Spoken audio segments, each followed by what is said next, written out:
verification. Таисия, вы меня слышите?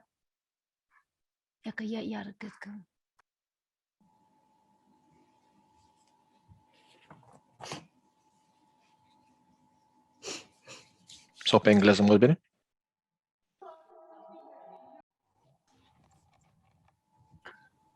Colleagues checking the sound. Is it fine? Yes, Nigina, it's perfect.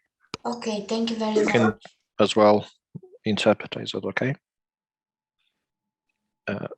Ms. Abasada, do you hear me?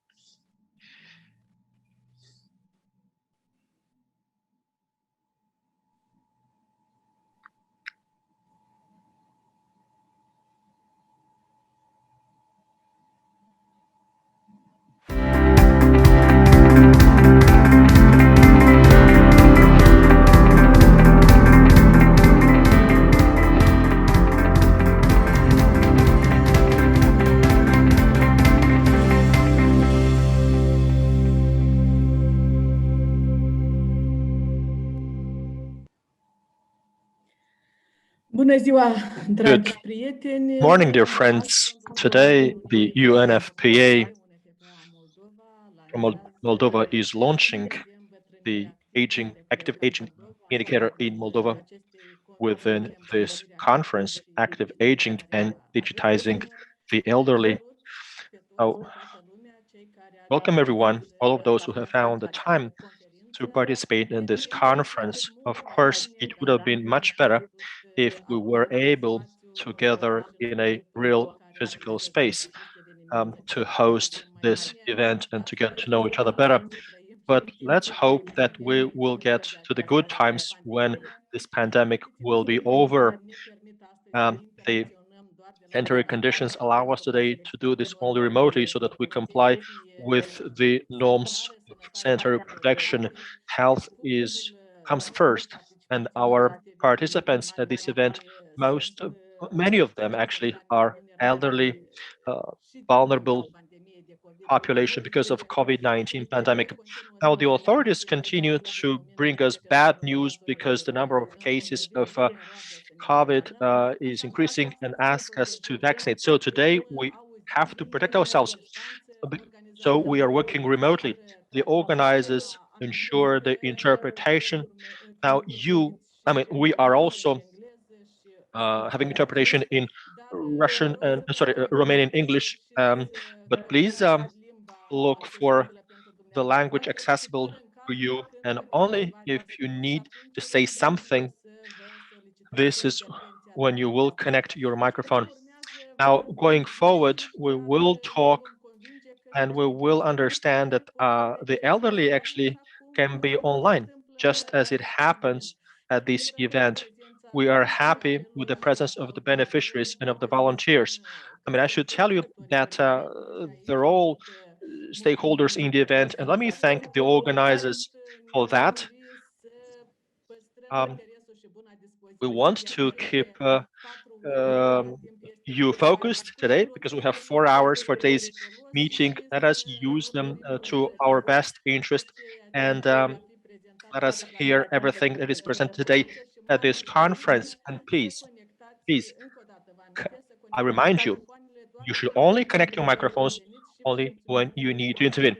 Thank you for understanding. Now, I will start with a finding of Vladimir Beshtyaga, who was saying that to age is a privilege, but also a sacrifice. Now, he's more than 90 years old. You know him, you know his works. I talk to him very often, and I know how hard it was to convince him to change his old phone to the new one to talk to his grandson, who is now studying in UK. And after I convinced him to change his phone, I convinced him to pay his bills with the help online because complaining that he would queue all the time at the post office. So it's easier for him today. He doesn't lose temper, he doesn't lose time. So many of you here today present at this event, I think you do the same. as the writer. Look, these are examples that talk to us, tell us how you can age beautifully in Moldova, uh, because we are in an IT society. So, October 1st, today, we are at this important event organized by the UNFPA Moldova, and we thank you very much, UNFPA and the organizers, for that. Now, we talk about active aging and digitizing elderly. The event is organized on the occasion of International Day of Elderly, which is celebrated globally. Today, we talk about digital fairness for all ages. I think this is very good motto. And one more thing, Moldova, in Moldova, 34%, I think, of those aged from 60 to 79 years old have access to the digital world compared to 82.4% of younger population. So these figures tell us that there is room for better. All right, the participants to this event will help us understand better how we need to digitize the population and bridge the generations. So we'll soon have one-to-one proportion. So one who works will pay for the one who will retire up until 2035. The organizers have told me that one of three people in Moldova will be more than 60 years old. Again, we realize, we understand that we need these events. We need to talk about it. So the event is organized as part of digital skills, connect generations. This is a UNFPA project, Molcel Foundation, and Swiss cooperation in Moldova, in partnership with Help Age International Moldova, and of course the Ministry of Labor, Social Protection, and Family.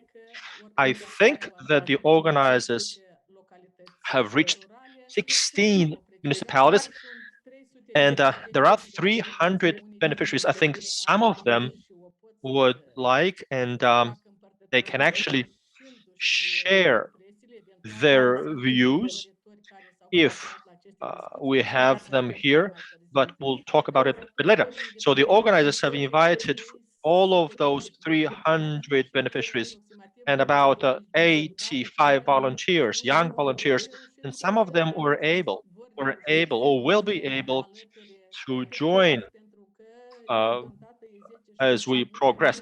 It's 7 past 10 now. Many of them probably are still, working or studying. Anyway, now I think that the Zoom term is known to many. We welcome you all, and we hope. Well, thank you for actually, embracing this digital and online meetings. They're not foreign to us. Uh, so we will be together for 4 hours. I hope I'm not will not bore you. So you will be connected to all of these useful discussions and presentations. And at the end, there will be thoughts to share with the, the other people. So 3% of the population in Moldova, 3% of all elderly population in Moldova have access to ICT compared to 40% in other countries. How we can reduce the digital divide and gap through intergenerational dialogue, we will discuss today with our guests of the first panel this conference on digitizing elderly. Again, October 1st, today, we're marking the Day of Elderly, and we bow to the silver generation, to the golden generation. Moldova is the country that has more than 1 million citizens abroad. That's why the bond between children and parents, grandsons, granddaughters, and their grandmothers, grandfathers is ensured by ICT. We'll talk about intergenerational role in reducing digital divide. We'll talk about it at the beginning of it. And we're honored today by the presence of the representative of UNFPA Moldova, Nikita Abasedze. So it is my pleasure to welcome you here and please inaugurate this conference. Thank you very much. And indeed, such a great pleasure. So dear Mr. Louis Turcano, Deputy Prime Minister for Digitalization, dear Mr. Spataru, Minister of Labor Social Protection, dear Caroline Irina from Molcel and Chris from HelpAge International, dear partners, dear older persons, young people, dear colleagues who are watching us online. So first, my congratulations on the International Day of Older Persons, celebrated under the theme of digital equity for all ages. And this theme once again affirms the need for access and meaningful participation in the digital world by older persons. I welcome everyone to the conference on active aging and digitalization of older persons, which is funded by UNFPA, SDT, CIS Population Project, and which is all of them, we all partner together with the Ministry of Labor and Social Protection, Molcel Foundation, and HelpAge. All our efforts aim to bring policy solutions required in implementing active and healthy aging programs and strategies for engagement of private sector, especially IT companies, in reducing the digital divide between generations. The conference today is part of larger efforts in building dialogue between generations through digital technologies, creating bonds between young and older persons while supporting digital inclusion of older persons and making the community more resilient. Today, we also want the new data tool to measure active aging in Moldova, which is Active Aging Index. This index helps all of us in implementing data-driven and people-centered programs. And this tool also provides an overview of the challenges faced by older persons in remaining active on the labor market, participate in the society, have an independent and healthy lifestyle, and an enabling environment for healthy and active aging. So building demographic resilience requires everyone's engagement. Therefore, I'm delighted that this conference brings together representatives from all strata of society, business sector, representatives of IT companies, development banks, government, civil society, academia, development partners, as I said, from Moldova, Belarus, UK, and China. So we will hear a lot of good experiences and examples today.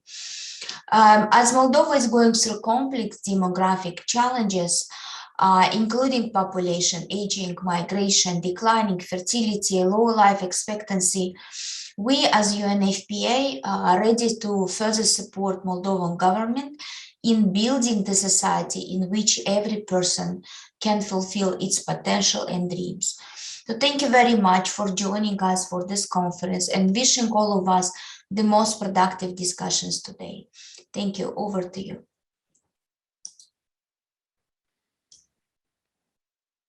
She's muted. Valentina is muted. Well, thank you so much, Nagina. I think this was a technical glitch here. Well, thank you so much, representative of the UNFPA, Nagina Abasadze, one of the main organizers of this event. And now, with the welcoming remark, we have Yuri Turcanu, Deputy Prime Minister for Digitization. Mr. Turcanu, you have the floor. And thank you for being with us today. Good morning. Am I being heard? Perfectly. We hear you perfectly. Wonderful. Wonderful. Honored audience, ladies and gentlemen. In the outset, Let me thank you so much, the organizers, for inviting me to this event. And I will use this opportunity to underline the significance of today, when the whole community marks the International Day of Elderly. Well, the theme, digital fairness for all ages, will calls us to reflect on reducing digital divide between the generations. Presently, digitalization is a challenge for elderly, but the benefits brought by this are very much and they're very diverse, many and diverse. We need specific action to have a better inclusion of elderly in the digital society, and each of us should be concerned about it and should contribute to respecting the right of elderly to ensure a dignified life. Well, it is ever more important. This is very more important in this pandemic when isolation, lack of communication, of physical direct contact, but also panic created in society are felt very much so by this category of people.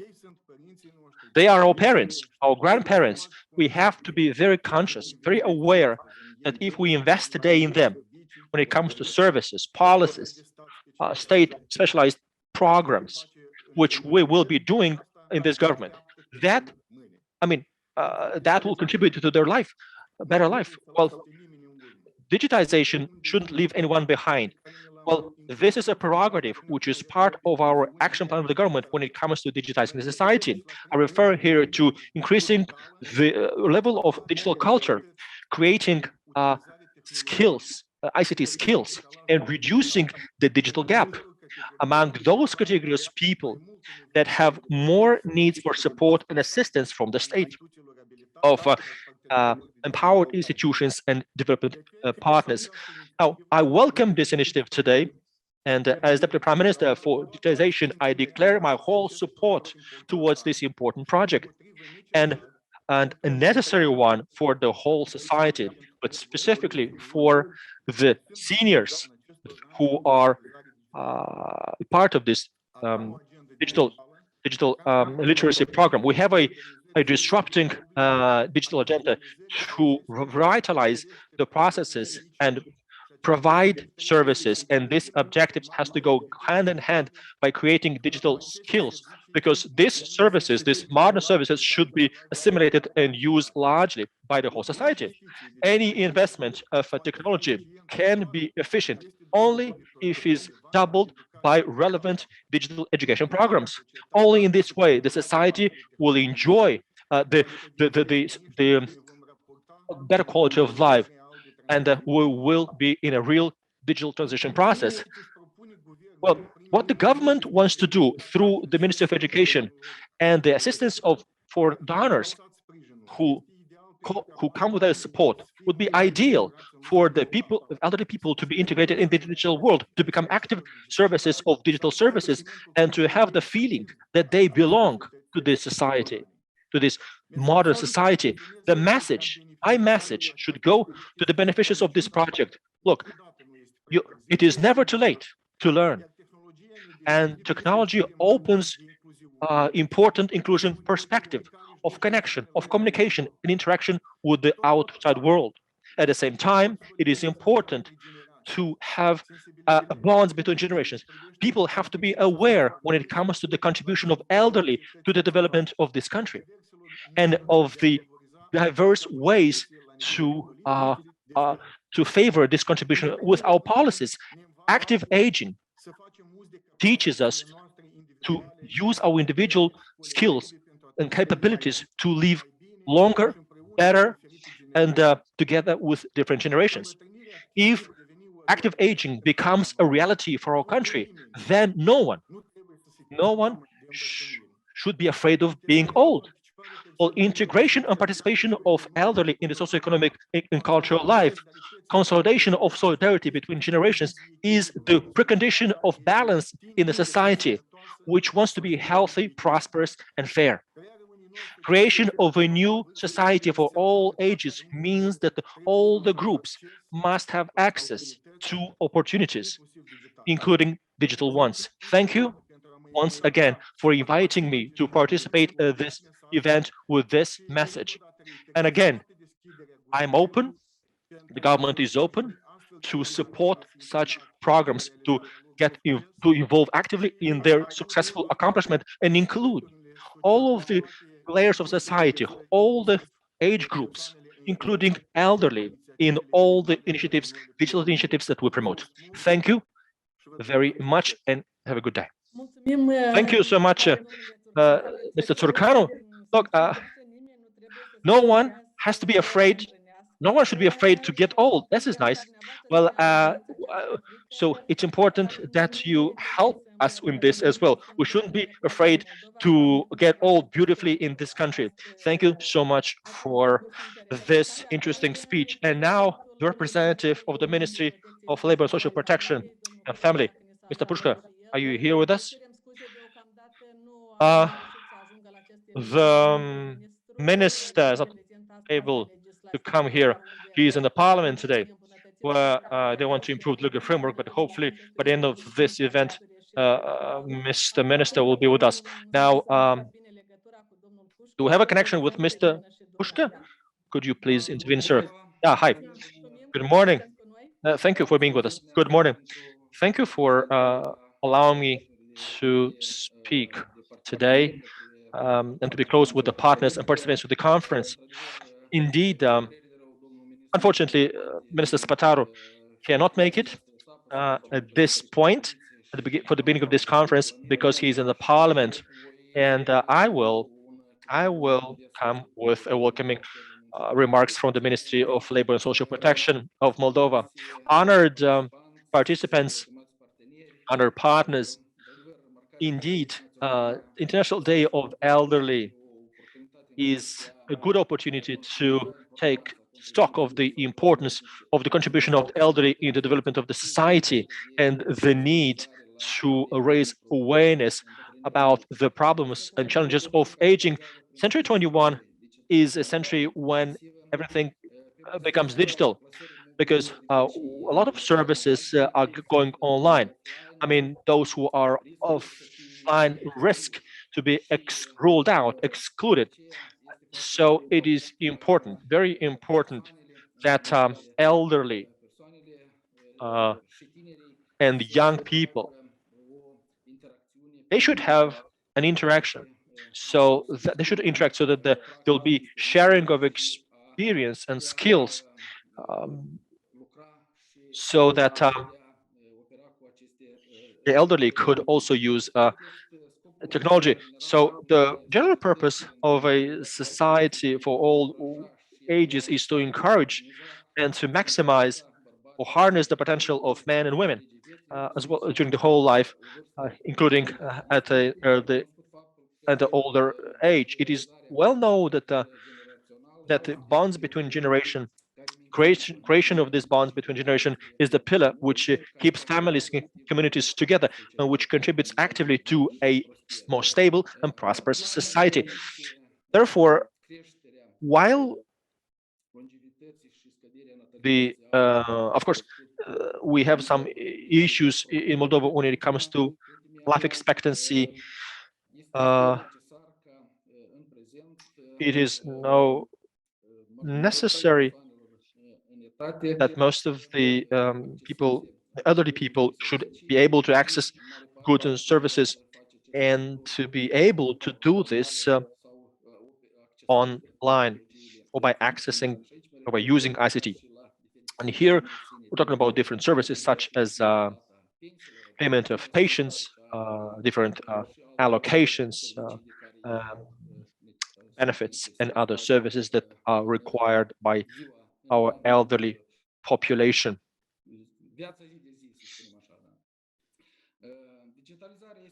Digitalization is a key factor in decreasing inequality between generations, and we welcome the fact that by implementing the project Rethink Your Age, social connection and digital connection of elderly and the young people in Moldova, it's important. We ministry have our partners, and we have a very good partnership with UNFPA in implementing this project and other partners as well.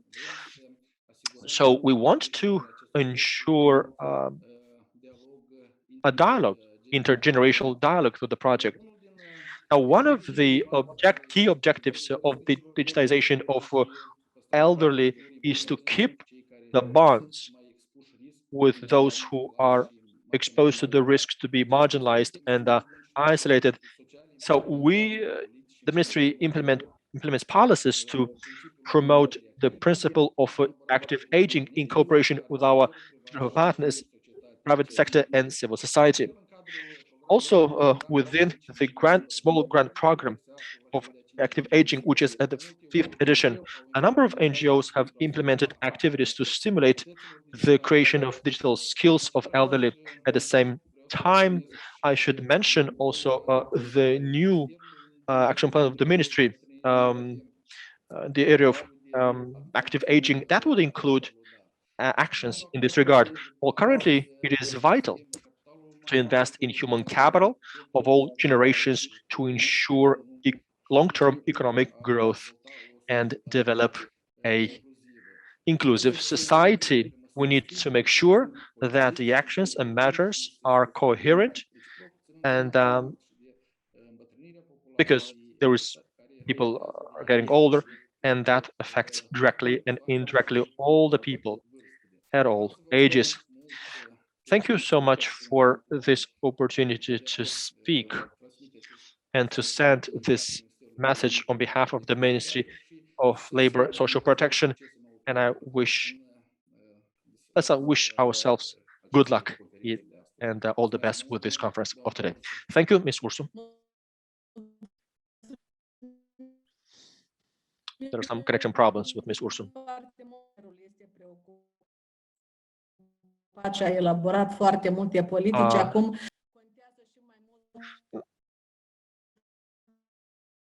there are some connection problems still. But it's important for this analysis to go forward. We'll now give the floor to I cannot hear the lady saying. I apologize. I think the floor goes to Caroline Tissot from Swiss. Sorry, Caroline. Of course it's you, but I just couldn't provide a message. Okay, now can hear you. Can hear you well. So, Caroline Tissot, you have the floor. You can go ahead. Bună ziua. Do you hear me well? Yes, yes. Ne auziți? Yes. Okay. Yeah, of course.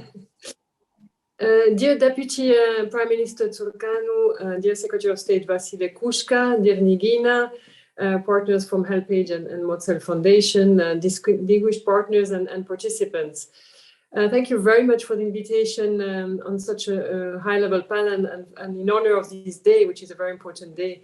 I'm very happy to represent Switzerland during this day. So today, and I heard that in the previous speech, we're really talking about inclusion, about leaving no one behind, making sure part of the society is not isolated, a trend that can actually be aggravated in this digitalized world.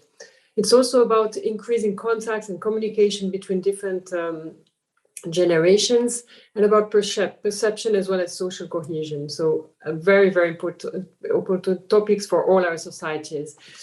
I think that our societies need all the goodwill, the skills and the experience to face the challenges of today's world. The youth and the elderly, it's funny enough, they're classified as non-active in the statistical system because they don't take part in the labor market often. But their contribution is very important, and we all know how much they do contribute and help all the families, not to mention just the taking care of the children. So I think we need to focus more on potential, on possibilities, on capacities, and not to see the elderly just as beneficiaries of services and assistance, but as active members of our societies.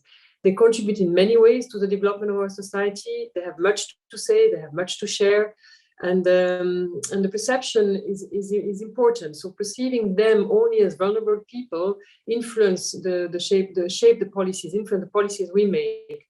So I think it's important we know more about the contribution that can be actually that they do already make, and that we also know more about the real needs and potentials for policy making.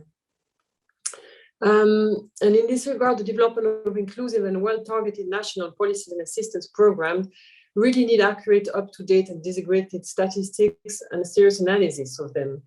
So the new index is very welcome, and also the work of the improvement of the statistical system in Moldova, including of the NBS as an institution. Important to say is also that the pandemic crisis has accelerated the process of digitalization in all areas, and it will help improve access to services and make it more efficient, more transparent. So it's very important, and really salute the openness and the commitment of the government to pursuing this path, and also about the fact that it is planned to be done in an inclusive way, and really to make sure that access is real and that people are not excluded. But there is still a risk that this digitalization will leave aside people and population groups who do not have the skills or not access to the digital devices. So I think the risk remaining in isolation and not being able to exercise the fundamental rights, including to access basic services for their lives and health, really needs to be taken into consideration in all discussions. Also, the role of the young people in social change and modernization of the country is obvious. They can contribute a lot through civic involvement and knowledge transfer to all the people. That's why I think this project is so nice, because it really brings, youth and elderly together. And they do, of course, do the technological education, but they also do many other things. And that's also what is very nice about that project. In Moldova, just to terminate, so in Moldova, Switzerland contributes to promoting reforms in domains that are essential to building a more democratic, prosperous, and socially cohesive society. And all our projects promote human rights, gender equality, and social inclusion based on the principle of leaving no one behind. And these are indispensable elements for poverty reduction and the way to harness the human potential of the country. So finally, I would like to use this opportunity to thank very much UNFPA, the OHCHR, and Molson Foundation for these partnerships to promote intergenerational dialogue. And also we look forward to cooperate with the Ministry of Labour and Social Protection, and as well as the Ministry, as the Deputy Prime Minister for Digitalization. Vă urez mult succes, mulțumesc și o zi bună. La revedere! Thank you very much. Mulțumim foarte mult. Thank you so much. Thank you so much, Ms. Caroline Tissot, Director of Swiss Cooperation in Moldova. There are two more speakers who will welcome us, but now I suggest to watch a video. Ne bucurăm și mulțumim frumos de activitatea care s-a donat cadourile, vrem să avem legătură cu copiii, nu ne depărtăm unul de altul, dacă ați mă învăț să precis cu dânsul, mă puteți să mă dorească care foarte mult. Pentru noi e ușurință, pentru că să putem de acasă facturile, asta e foarte bine, așa, comunicăm, poate avem nevoie ceva la bancă, clar, aș vrea să fac și cât știu spate de făcut așa un telefon, recete care în primul rând suntem oameni în vârstă și poate suferim de diferite maladii, eu cred că s-ar putea de găsit unele sfaturi, mai ales ce ține de medicamentele naturiste, eu cred că e un lucru foarte bun și foarte folositor pentru noi. N-am avut de asta, am telefon de asta, nu că nu-mi permite pensia să cumpăr. Eu cat medicină și să mă lecuiesc, recete îmi plac, știri multe, știrile îmi plac să privesc știri. Avem și noi ocazia de a primi foarte, le mulțumim foarte frumos. Am avut unul vitică și acum este, am o sopiu și memorie și eu ca să mă pierd și eu dacă sopiu. Am când am auzit de programul ăsta, vă spun ce făcut schele ca pe găină, cu bucurie. Și eu nu mai aud telefonul ăsta care viește, dacă când văd vieți altfel, dacă ne auzi altfel, să vorbim cu copiii care știi granițele poții, chiar și cu rudele poate, învățăm cum Facebook ne folosim, toate operațiile care sunt. Am planuri, adică sun la fiecare, la surori, la frați. Așa nu putem să vorbim, de-am cred că la când știu și la telefonul ăsta, mai tânăr.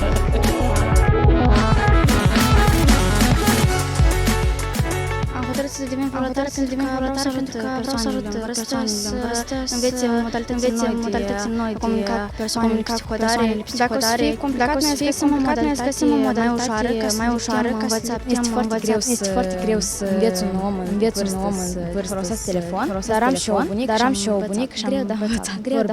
Vorbești pe telefon, Messenger, Facebook, se uită, like-uri, comentează. Depinde de persoane, asta depinde de dorința lor și de caracter. Să învăț ia legătura cu rudele din alte țări pe internet, să îi ajut să creeze rețele de socializare, să poată comunica între ei mai bine și mai ușor.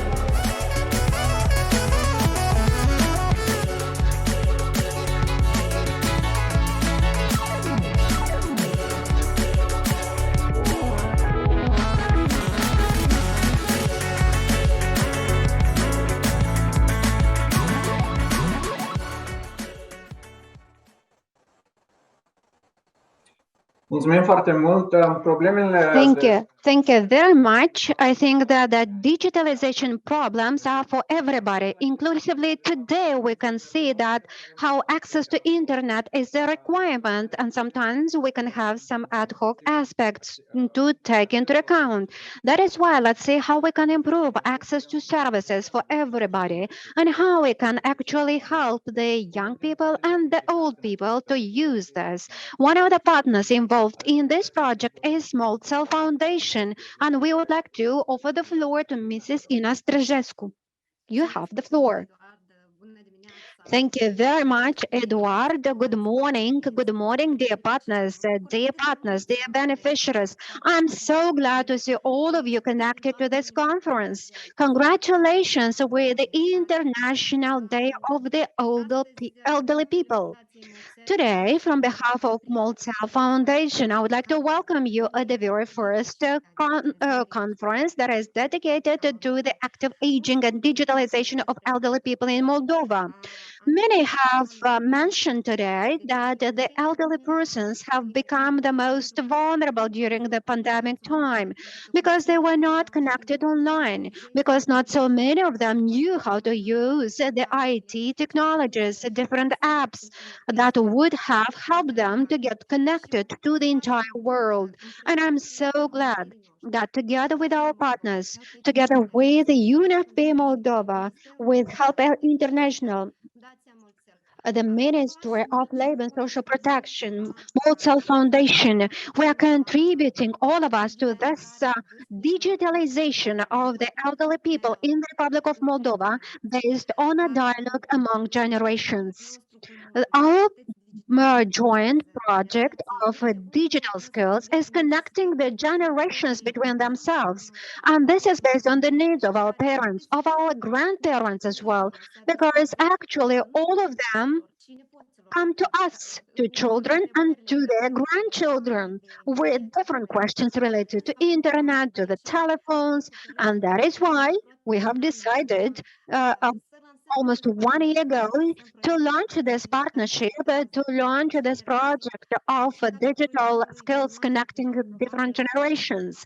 And I think that you already know that the elderly people who are living in isolated, remote localities of our country have received modern telephones, traffic in internet, and free of charge minutes.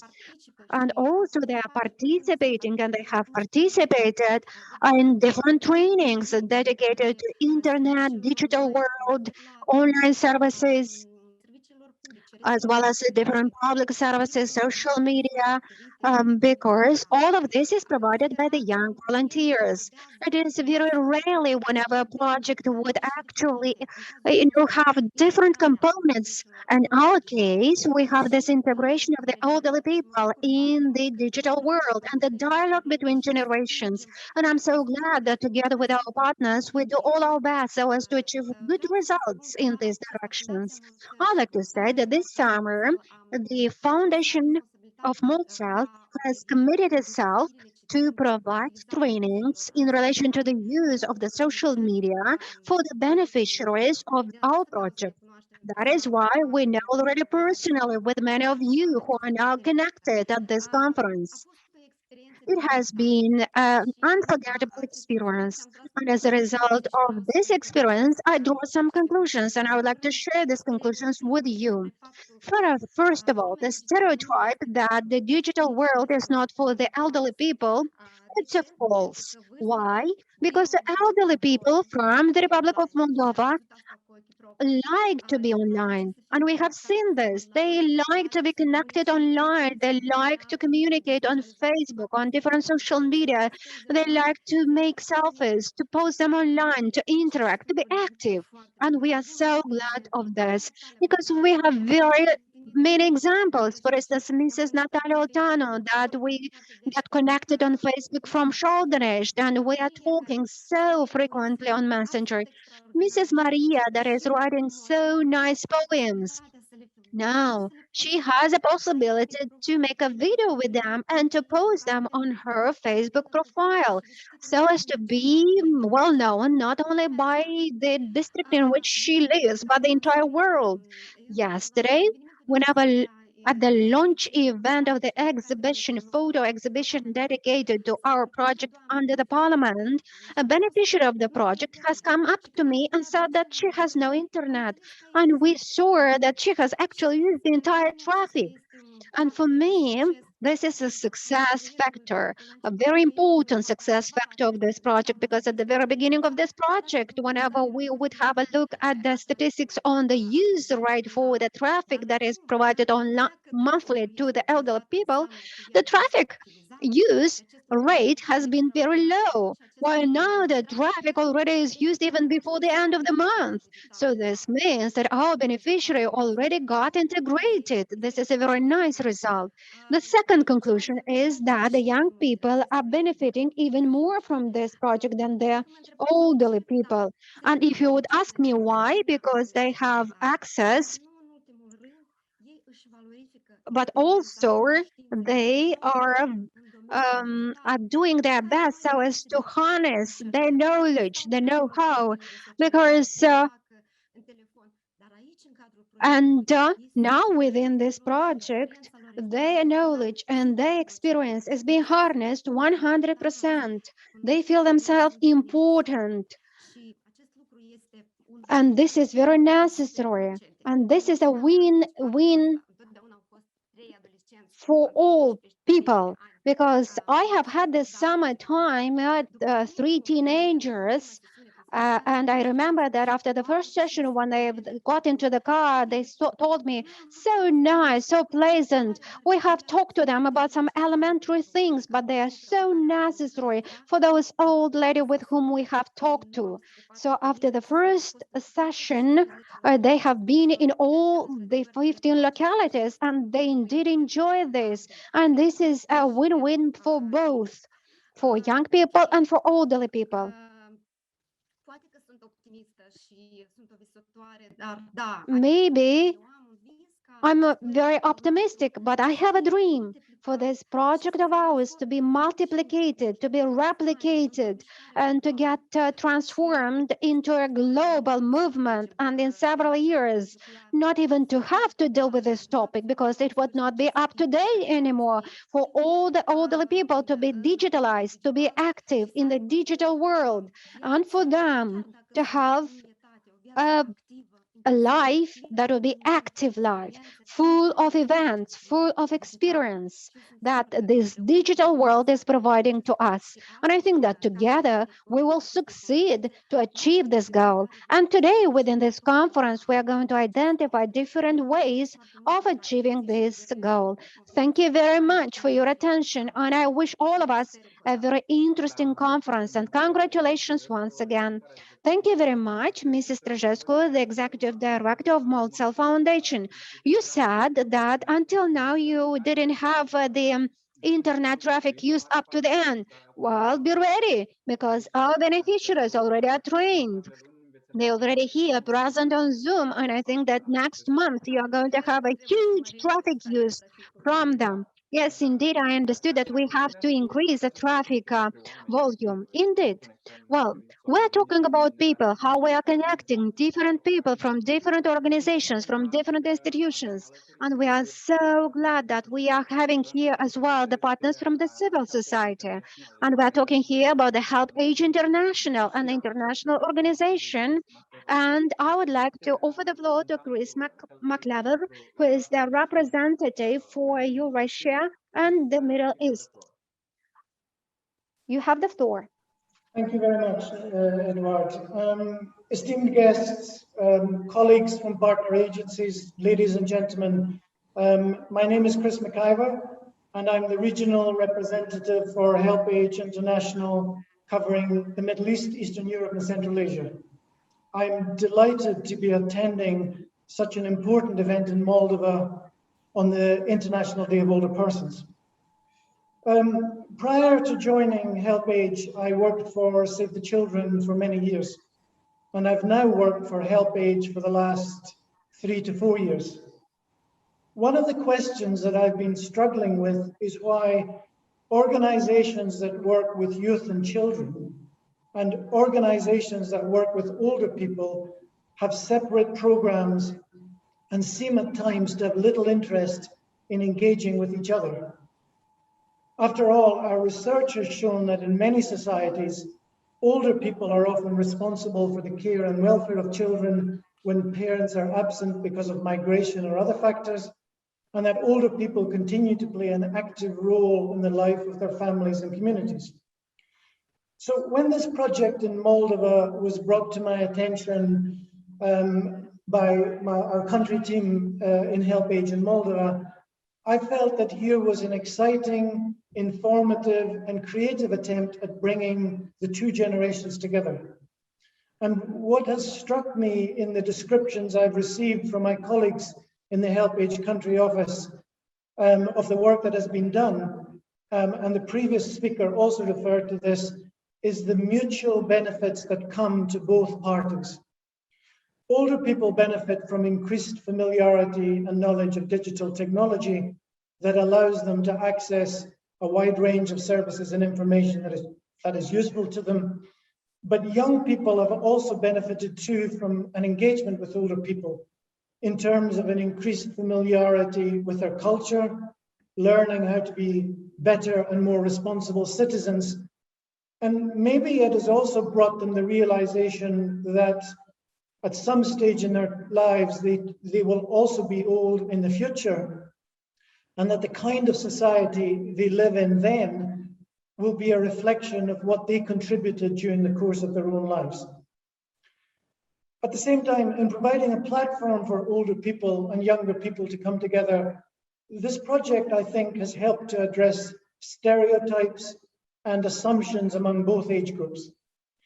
Ageism is manifested among all ages, and in the same way that younger people can misinterpret the needs and agency of older people may also have misconceptions about the younger generation. And I think one of the results of this project is that those mutual stereotypes are being challenged. I believe that another important achievement of this project is the example it has provided of constructive partnership across different kinds of organizations, such as the private sector, national government, United Nations agencies, donors, and civil societies. In that regard, I would like to acknowledge the national government for creating an enabling space within which such partnerships can take place, to UNFPA and Swiss Cooperation for the imagination and commitment they've shown in bringing such parties together, to Moldcell for their commitment to social responsibility and for supporting this project, and to my colleagues in Help Age Country Office for the excellent work they've done to make this intervention a success. And of course, and just as importantly, I would like to thank the younger people and older people who have participated in this program and whose stories of commitment and interaction have been so inspiring.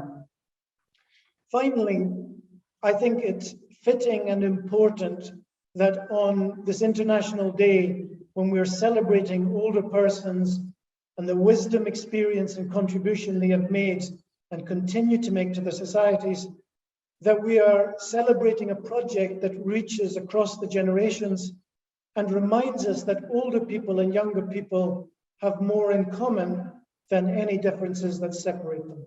Thank you very much. Over to you.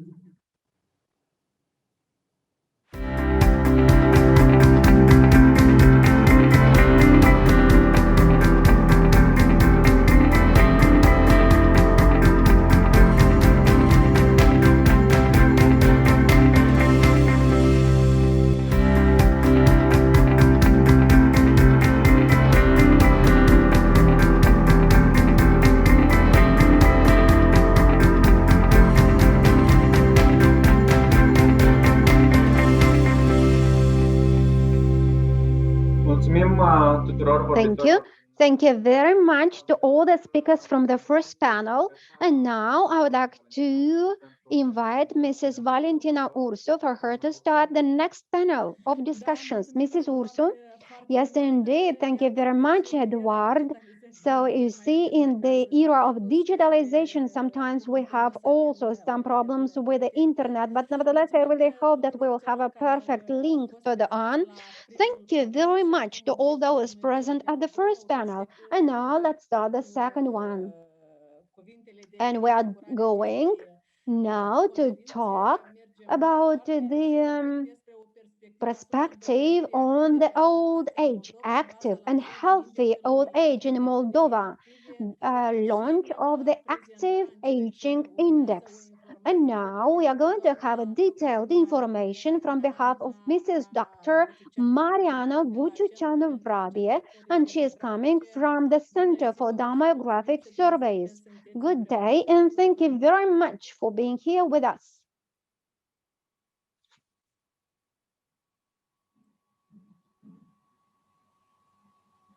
Ne auzim? Doamna Mariana, bună ziua! And we don't hear Mrs. Mariana.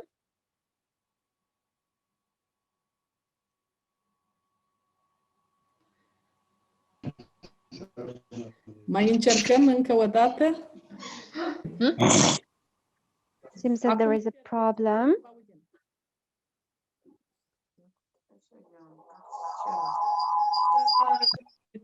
De la Centrul pentru Cercetări Demografice ne vorbește doamna So Mariana. once again, we have Mrs. Vuciuceanu-Vrabie from the Center of Demographic Surveys.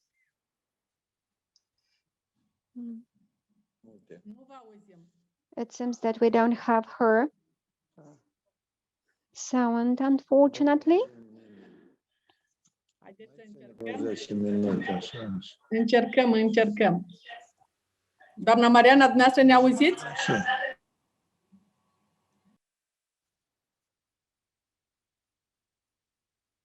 Noi doar vă vedem și nu vă We don't hear the lady, we just see the lady, unfortunately. Technical problem.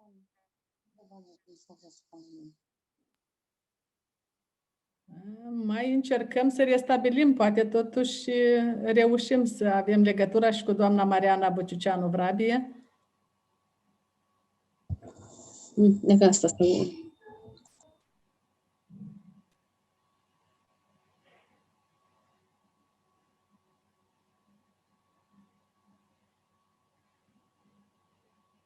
Dar nu avem sunetul. Ceva se întâmplă. Something is happening. We don't have the sound. Maybe you just call upon someone to help you out.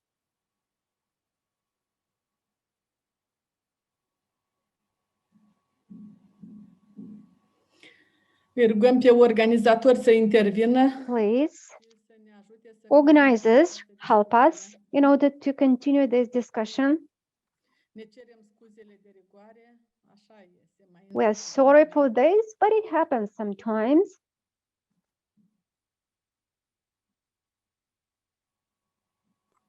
Doamna Mariana, încercați, vă rog, acolo în setări la dumneavoastră să vedeți. Doamna Mariana, mă auziți?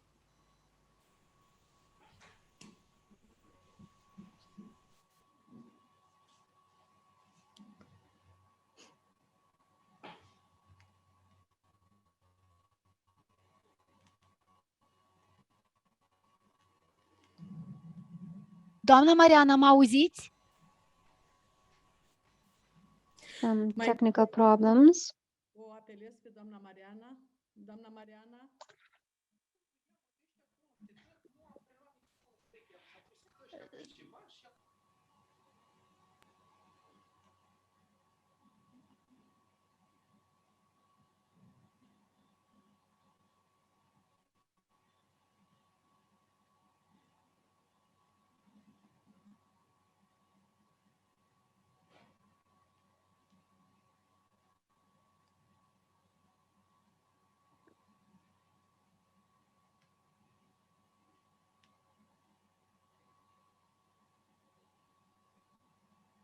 Doamna Valentina, haideți să trecem la următorul panelist. So let's watch to the next panelist.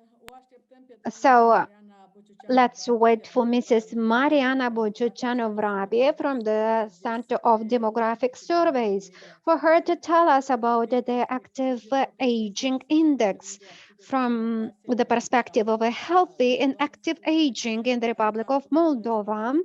But we will see maybe in this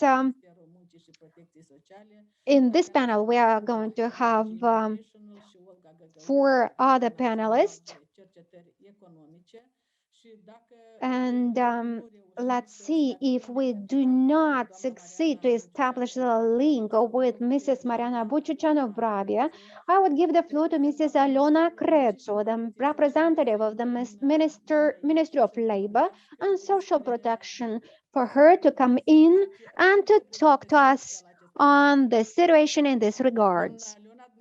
Mrs. Alona, do you hear us? Good morning. Yes, indeed, I do hear you. I really hope that you hear me as well. Yes, we do. Thank you very much. And thank you for being present at this very important event in relation to the significant date of the 1st of October, the Day of the Elderly People. We would like to listen to you. Thank you. Thank you very much. First of all, thank you very much. And I would like to congratulate all the elderly people with the occasion of the International Day. Let's wish them to be healthy. Let's wish them to be involved and engaged in all the aspects of the social life as well. This is, first of all, it's a big advantage for them, for their families as well, but also for the society in general.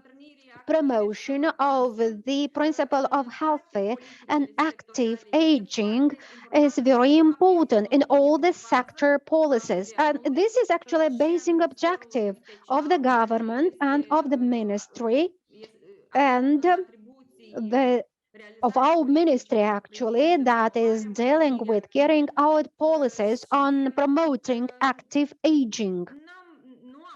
And we would like to say that we sincerely believe that over the last years, the Republic of Moldova has made a jump over in relation to promotion and implementing the principle of active aging.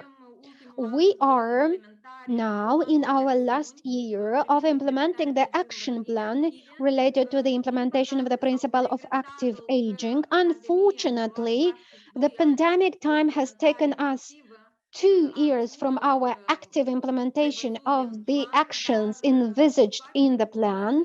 Nevertheless, we tried our best to carry out the objectives that have been established several years ago, and also we have had a number of actions that we have carried out online. We had a number of beneficiaries, elderly people, organizations, or non-governmental organizations of the elderly people as well. And I think that, and I really hope that they all know already the grant program that has been launched 5 years ago by the Ministry of Health, Labor and Social Protection, currently the Ministry of Labor and Social Protection, because this year we are at the fifth edition of the implementation. I don't want to anticipate a lot the actions that are going to be carried out by the end of this event, and namely awarding the most active elderly people. And a basic objective that we have is the fact that we have to develop a new action plan in the area of active aging, because over here we are going to focus on the most stringent needs of the elderly people, on the recommendation of the experts as well, and also, of course, we're going to based on the experience of successful cases, but also the failures that we have had in the previous year. Thank you very much. Doamna Valentina, microfonul, vă rog. Thank you. Thank you very much, Mrs. Alona. It has been so interesting to hear to you, to listen to you. And we really hope that we will have all these wonderful stories to come true. And now we would like to welcome the next speaker, and namely Tatiana Sorokan from Help Age International. Mrs. Tatiana, we hope that you hear us. Well, it seems that today we have some internet problems connection. Mrs. Tatiana, please have the floor. Well, if there is no sound from Mrs. Tatiana, let's listen to Olga Gagos. I do have the connection. Good day to everybody. I hope really that you all hear me. So, toate persoanele sunt puse pe mod silențios. Deci, mai întâi de toate... So, first of all, please allow me to welcome you, all of you, those present at this event, very important event, this conference in relation to the active aging and digitalization of elderly people. It seems that it's rather symbolic for us to get online today, because thus we can test the digital skills of those almost 300 elderly people that have been trained under our joint project with UNFPA, or Ministry of Labor, Molcel, and others.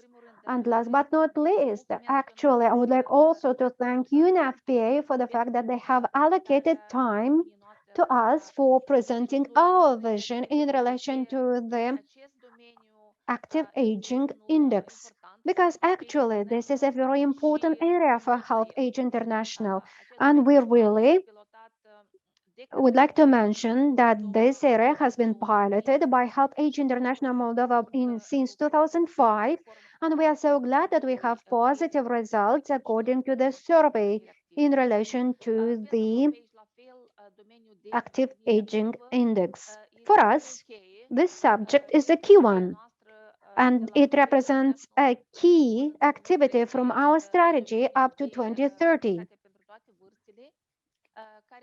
Because indeed, we are covering not only activities of active aging, but age friendliness, and also we are dealing with other areas as well.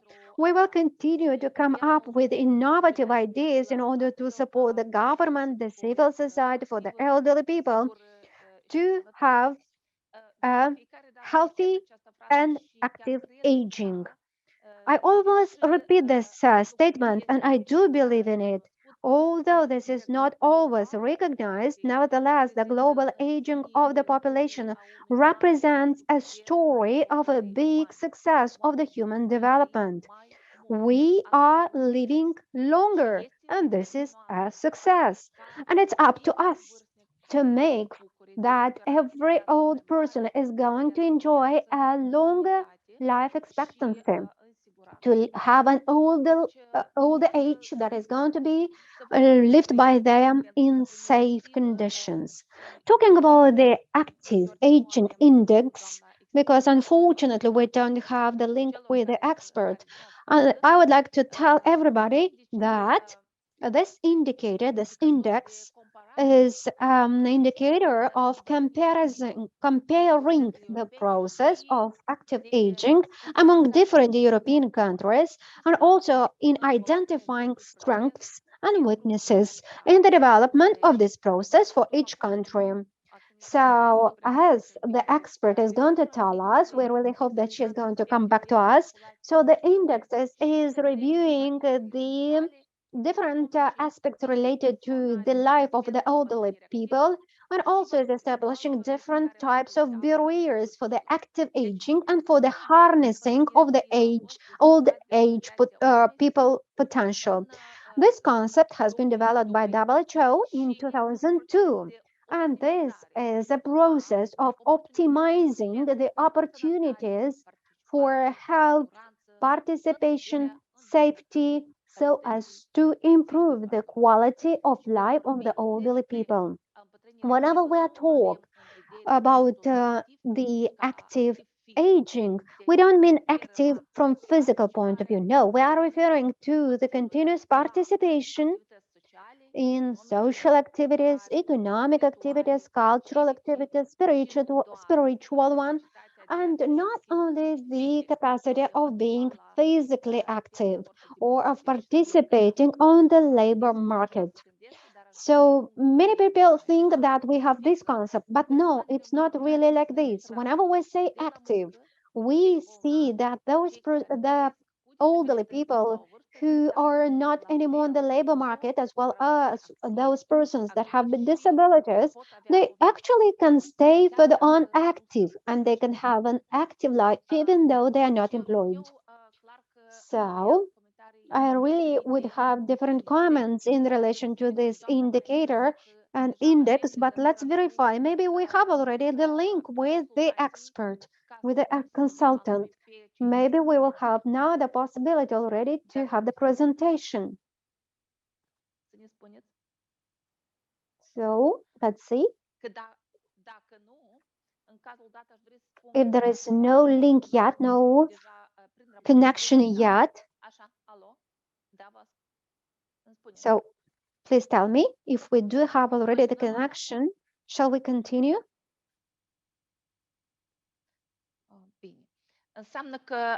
So it seems that I still have the floor. So let me mention in relation to the index of active aging, we are so glad that in the Republic of Moldova it has a positive trend since 2016. So we have an increase, a growth for this index. It's very good that we already have this growth of almost 1.5%. And this progress is thanks to the policies that we have in this area that are being assumed by the Ministry of Labor and Social Protection, and namely the service of demographic policies. We think that the problems of aging of population should not be a concern just for one single ministry or for one single service, but actually all the ministries, the government, the parliament, all of them have to work together in order to come up with policies that are going to be more inclusive for the elderly persons. And thus we are going to have more progress in this area. As of today, based on what we have received in relation to the analysis of this index, it's very important for us to mention that there is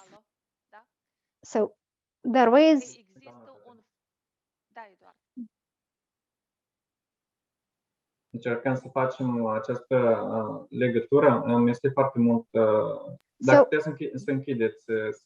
Tatiana, thank you very much. If you please can conclude because we already have the connection with the next speaker.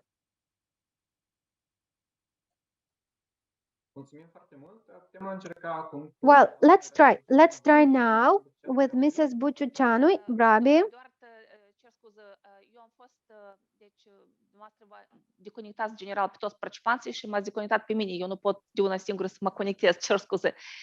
Deci, dacă îmi permiteți, după ce doamna If you allow me, after Mrs. Mariana is going to have her presentation, I would like to continue the idea that I have started to tackle. Well, meanwhile, as I understood that we already have the connection with Mrs. Mariana, so let's wait for her to see what she has to tell us at this very important conference. So, Mrs. Mariana, we really hope that we have the connection with you. So for the participants at this conference to be able to listen to you as well. Good morning once again. Good day. Please confirm if you hear me. Yes, indeed, we hear you. Indeed, we hear you. Okay. So it's the technical means, unfortunately.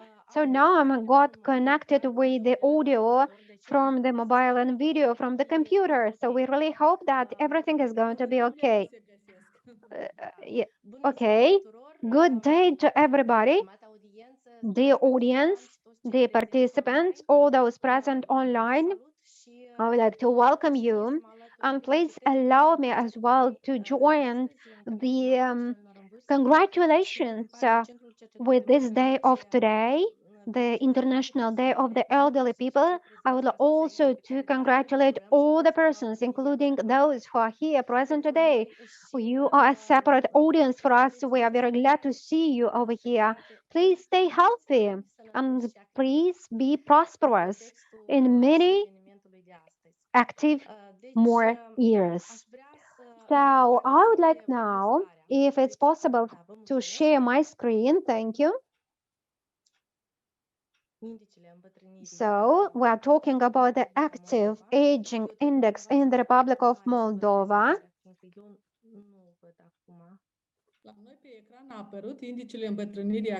So they're just clarifying the things with the presentation. So in the context or at the basis of this analysis, I would like to say that we are now presenting a second edition of the Active Aging Index. The first one has been launched at 2016, and we are so glad that already we have the possibility now to have this analysis of the situation of the elderly people in the Republic of Moldova. Let me tell you that this index is just a tool, as it has been mentioned previously, of evaluation, and it's a very important instrument and tool for monitoring the policies in the area, but also an indicator for comparing the phenomenon of active aging among the countries from EU, and also to identify the weaknesses and the strengths of different countries in this respect. What we have to do in order to improve the situation of the elderly people. We know that the most valuable resource is human potential. Respectively, whenever we are now in an an era of healthy and active aging, as declared by WHO and as declared by UN, I think that now it's high time for us to promote the policies and the social changes in such a way so as to develop a world in which all people would live more and healthier.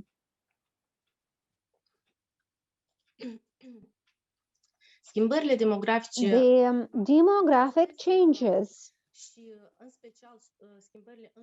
So the changes in the structure of the population that shows aging have become some components of the development policies.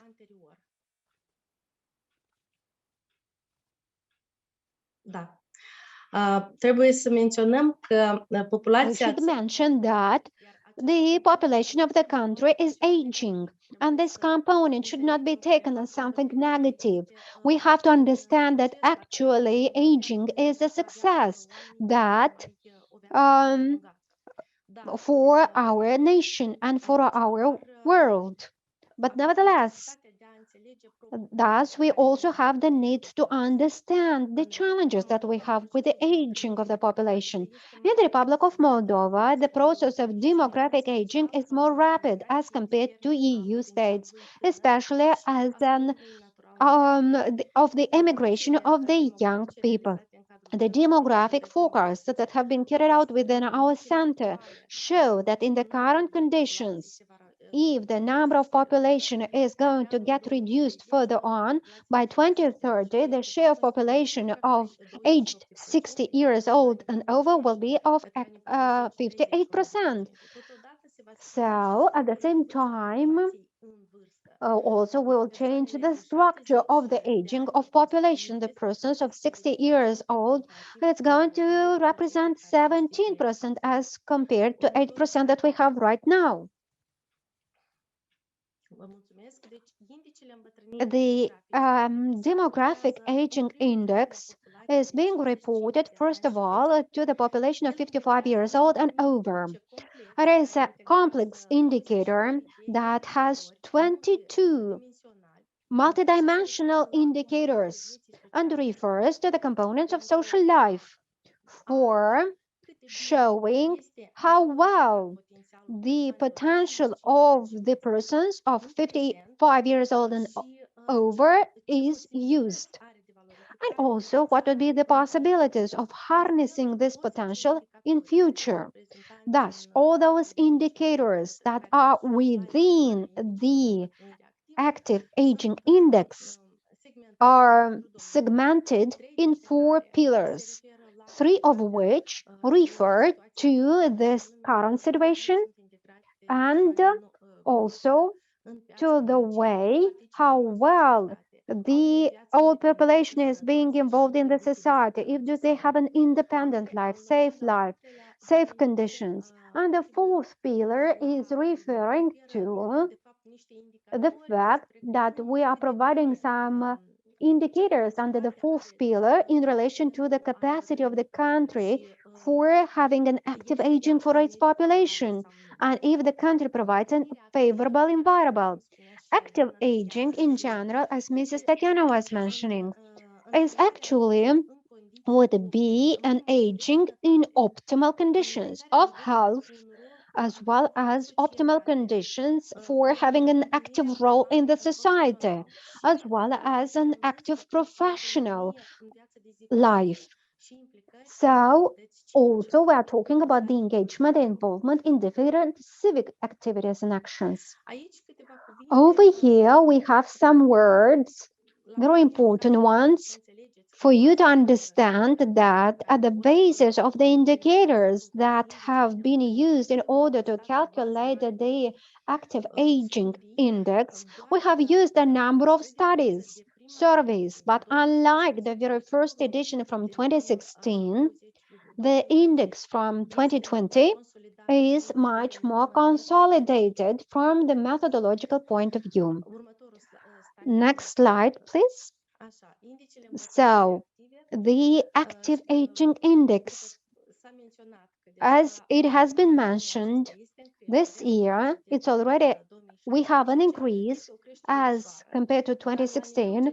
It's a slight increase, but in general, the situation has remained almost identical with what we have had previously, because just less than 1/3 of the population of the country is harnessed from the point of view of the active aging, and our country is lagging behind all the EU countries. You have over here the countries with the highest and the lowest index of demographic aging. The difference is that in order to achieve the target that has been established for all the countries, we see that the Republic of Moldova has a lot of things yet to undertake. Thus, in this comparative aspect, for all the areas of the indicator of active aging, we see that the Republic of Moldova is at a lower level, at a lower stage. But just as comparing to the last years, there are some changes. And these changes also are due to the policies that have been implemented. Because in the analysis of the presented areas, we may see some components that have had success in the process of active aging. And here we have the correlation with the SDGs because we are in the context of having the Agenda 2030 being fulfilled and we have SDGs. So we see that the aging index is also reflected in the SDGs. I do understand that I don't have so much time.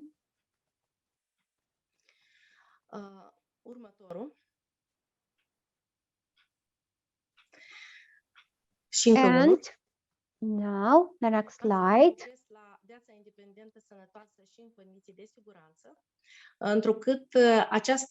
So let me tell about the safe conditions because this is a component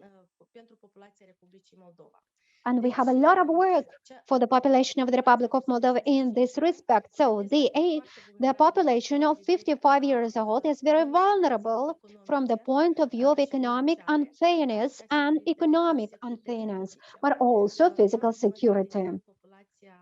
Just a half of the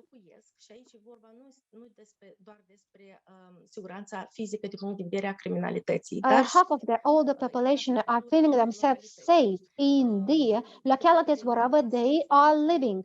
And not only from the crime point of view, but also from the point of view of the quality of pavements, quality of street lights, and so on and so forth. As well,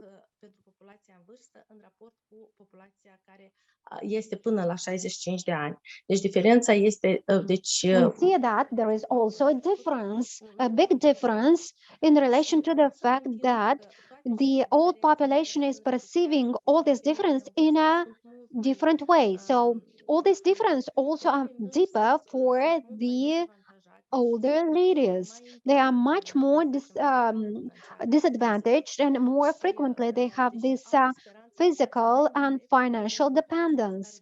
And although they have a longer life expectancy, nevertheless, they have a poor situation of living in old age.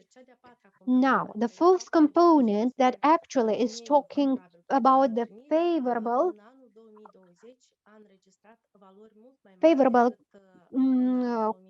let's say, environment for the old age. We see over here the situation that there is an increase of the indicator of using the ICT by the old age population because it's very different from the indicator from 2016. So it has been proved that for the population of 55 years old and over, every second person is using internet at least once per week. But as the age goes on, or the older the person, we have a lower rate of using internet. And you may see this in the next slide, please.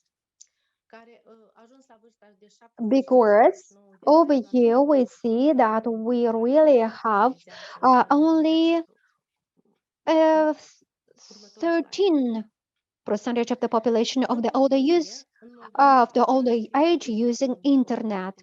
In conclusion, in the Republic of Moldova, about three-fourths of the population of 55 years old have but partial potential to harness so as to participate in the cultural life, social life, and independent life. Although over the last 5 years, a number of groups of initiatives have been developed, although a number of public organizations are getting involved in mobilizing the older age persons to be more active, nevertheless, the representativeness of these groups, of these organizations, is rather low at the national level.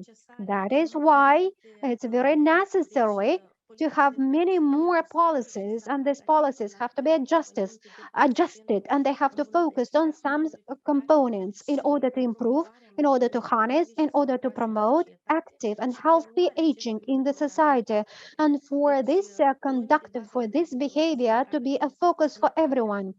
So we have to focus on health, on participation, employment, decent work, possibility of getting integrated on the labor market for all the persons who wish to get integrated on the labor market, education, lifelong education, and this has been shown and that over the years has been shown that the lifelong education is specific only for a very few percentage from the population aged of 55 years old and over.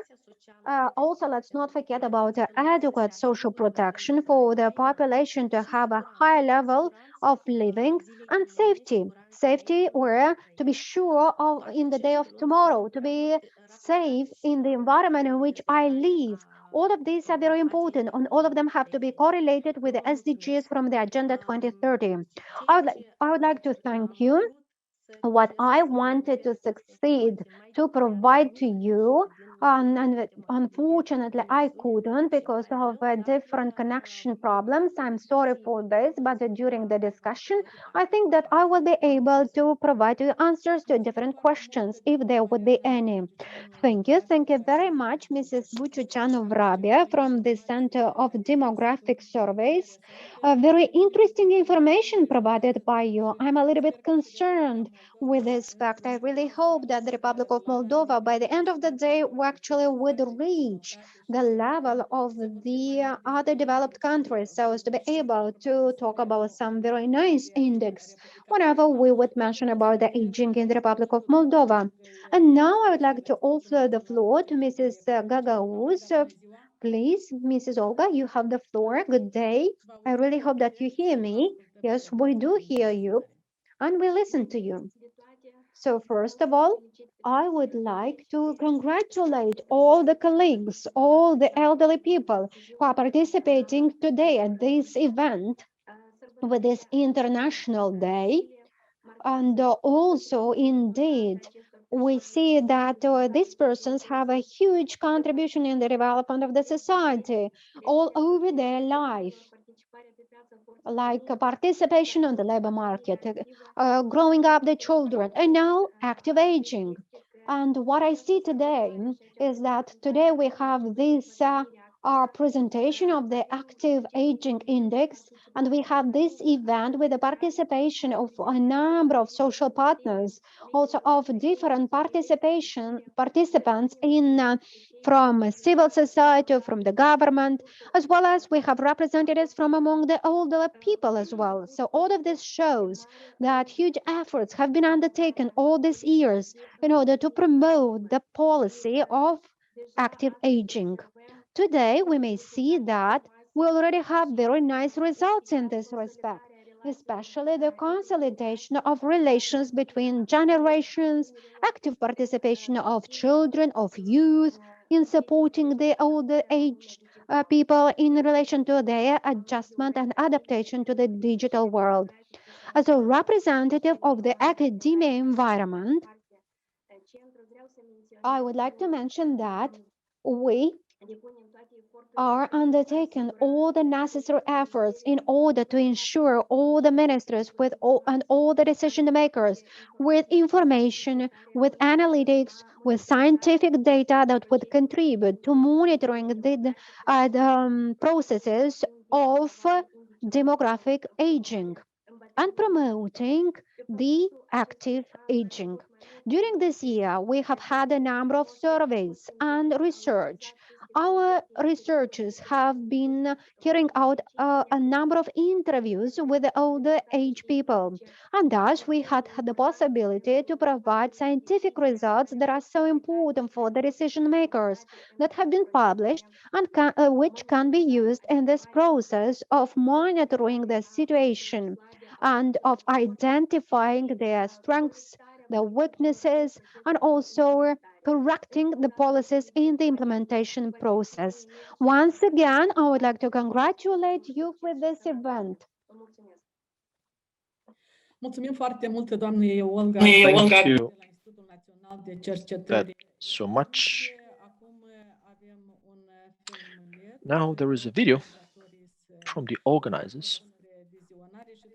Let's watch it and then we'll talk about who the beneficiaries of this project. Toată viața ei, Valentina Rotare a predat franceză copiilor la școala numărul 20 din Chișinău. După ce s-a pensionat, acum 30 de ani, împreună cu soțul și el, profesor și el, au cumpărat o casă la curte în orașul său de Baștină. Copiii nu au avut și de când s-a pensionat, munca prin jurul gospodăriei și cărțile din bibliotecă îi umpleau timpul.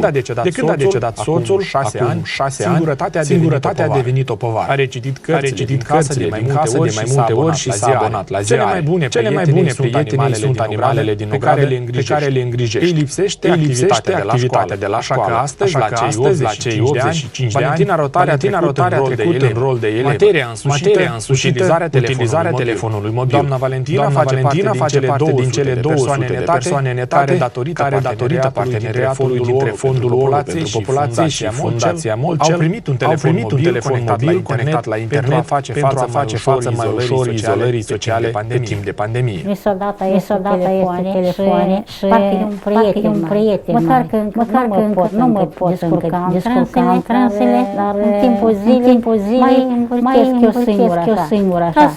Ca fiul în curs cu toate evenimentele din țară. Și vreau să fac legătură cu prietenii, să-i văd, măcar virtual, dar îl văd, văd că e sănătos, la ora 7 sun să iau seara la 7. Alexandrina este una din cei 50 de tineri voluntari care explică vârstnicilor cum să-și folosească telefonul. Prin implicarea tinerilor să creăm un dialog între generații. Mă implic în ceea ce fac pentru că mi-aduce plăcere și este interesant să lucrez cu vârstnicii. Doamna Valentina mai mult cu știrile, dorește să află ce se întâmplă în țară, prognoza meteo, cânt și ascult.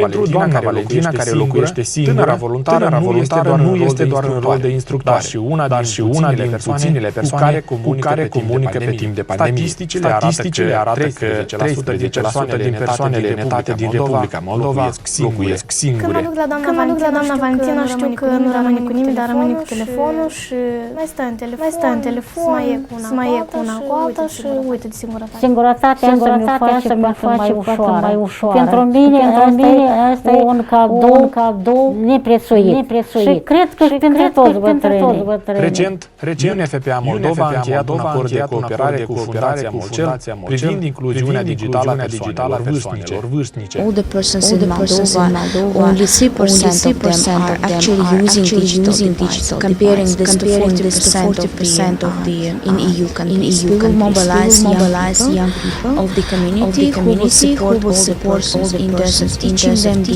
digital skills and also allowing them to be part of the social networks and facilitating social interactions with other members of the community or family members or also accessing social services, doing payments online and doing other activities that could be done. Vom oferi telefoane mobile pentru acei bătrâni care trăiesc izolați în zonele rurale ale țării și vom integra în lumea digitală. Proiectul de consolidare a dialogului între generații este susținut de Fundația Molcel și Fondul ONU pentru Populație și realizat în parteneriat cu Helpage International și Ministerul Sănătății, Muncii și Protecției Sociale. În cadrul acestuia, 200 de persoane netate din 10 localități au primit un telefon mobil, iar alte 500 au primit pachete cu produse alimentare.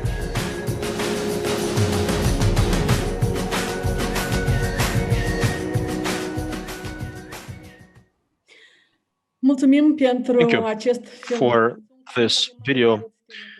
Important gift, the phone. Well, the phone can be a good friend of the elderly. I ask myself, why when people get older, they feel themselves vulnerable, they think they are not important for the society, they're not useful to society. So no, let's do away with this myth. We have very interesting speakers going forward. Philip Buzenko, he participated in this program. Can you share this with us, sir? Hi. Ne auzim bine? Foarte bine. Să ne Yes, povestiți. I can hear you well. Tell us, how was it? How is it to age nicely with equipment near you? I don't know if nicely, but I'm getting old. Well, look, there should be colors in your, yeah, lots of colors. Cum v-ați împrietenit cu tehnologiile Now, informaționale? tell us how you got friendly with ICT. Well, Dar în general, proiectul generally, this project is so very good and is so helpful for us, the elderly. And let me congratulate all the elderly and, agree that this project is very good and they do help us a lot. The phone is a good source of information and, it's a good connector. persoane care ne ajută să cunoaștem mai adânc. With people who teach us how to use the phone, to get to know it. So, I mean, you talk about Facebook and other information that are of interest. I mean, and then healthcare emergency. When you are isolated, you need this because emergency services are very important, and you can call them yourself. But if you don't have this connection, because there were times when you only have one phone in the whole village, then it was bad. So it really, really helps us, and I hope that this project will make people, elderly people, happy. Thank you, Molcel, and Dumneavoastră cunoașteți bine, sunt mulți vârstnici there care are many elderly who are afraid to actually work with the phone because they don't know how to work with it. Now that you have this beautiful experience, what advice would you give to others? Că oamenii care în vârstă și de vârsta mea sunt mai sus și mai jos decât people who are older than me, they can use it because it is very important. We have children abroad and you don't see them for many, many years. And then the phone really helps you. And we can talk to them. And we know that they're there and they're healthy. How many hours do you spend with your phone per day? Quite often. Quite often, I'd say. Quite often. What's your age? I am 74. I'll be 74 soon. Multă sănătate și ne convingem că se poate Stay îmbătrâni. healthy, sir. And you can age nicely in Moldova as well, right? Of course you can. Of course you can. Stay healthy. Mulțumim, sănătate multă. Stay healthy and congratulations with today's day, and hopefully you will be sharing this experience with other people from the village or neighbors or whoever is near you and who would need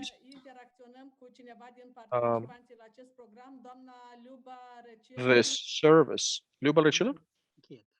Participantă și dumneaei la acest program, eu văd aici în ferestruică Irina Răcilă. Okay, Irina. Răcilă. Da. Da, bună ziua. Bună ziua. Hi everyone. Cum a fost pentru How was it for you prieteniți cu aceste tehnologii? to get to know these technologies, to get friendly with them? Hi, I'd like to congratulate all the elderly people, and wish them lots of health. And I want them to get involved in various activities because if you work in different areas, then you can slow the aging. A ajuns să fie telefonul pentru dumneavoastră și când îl utilizați mai des? Well, you are friends with your phone, right?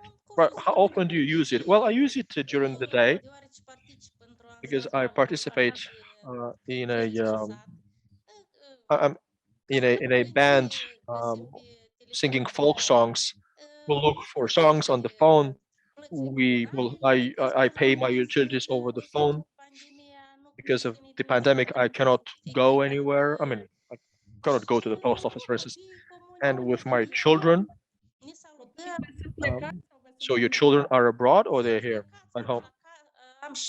Well, some have, they're here, but they're relatives and news as well. Cel mai sincer, v-a schimbat viața Well, cumva? look, frankly speaking, does this phone change your life in a way or contribute to the fulfillment of your life? It's a very good friend. It's a very good friend, and I'm alone, and I feel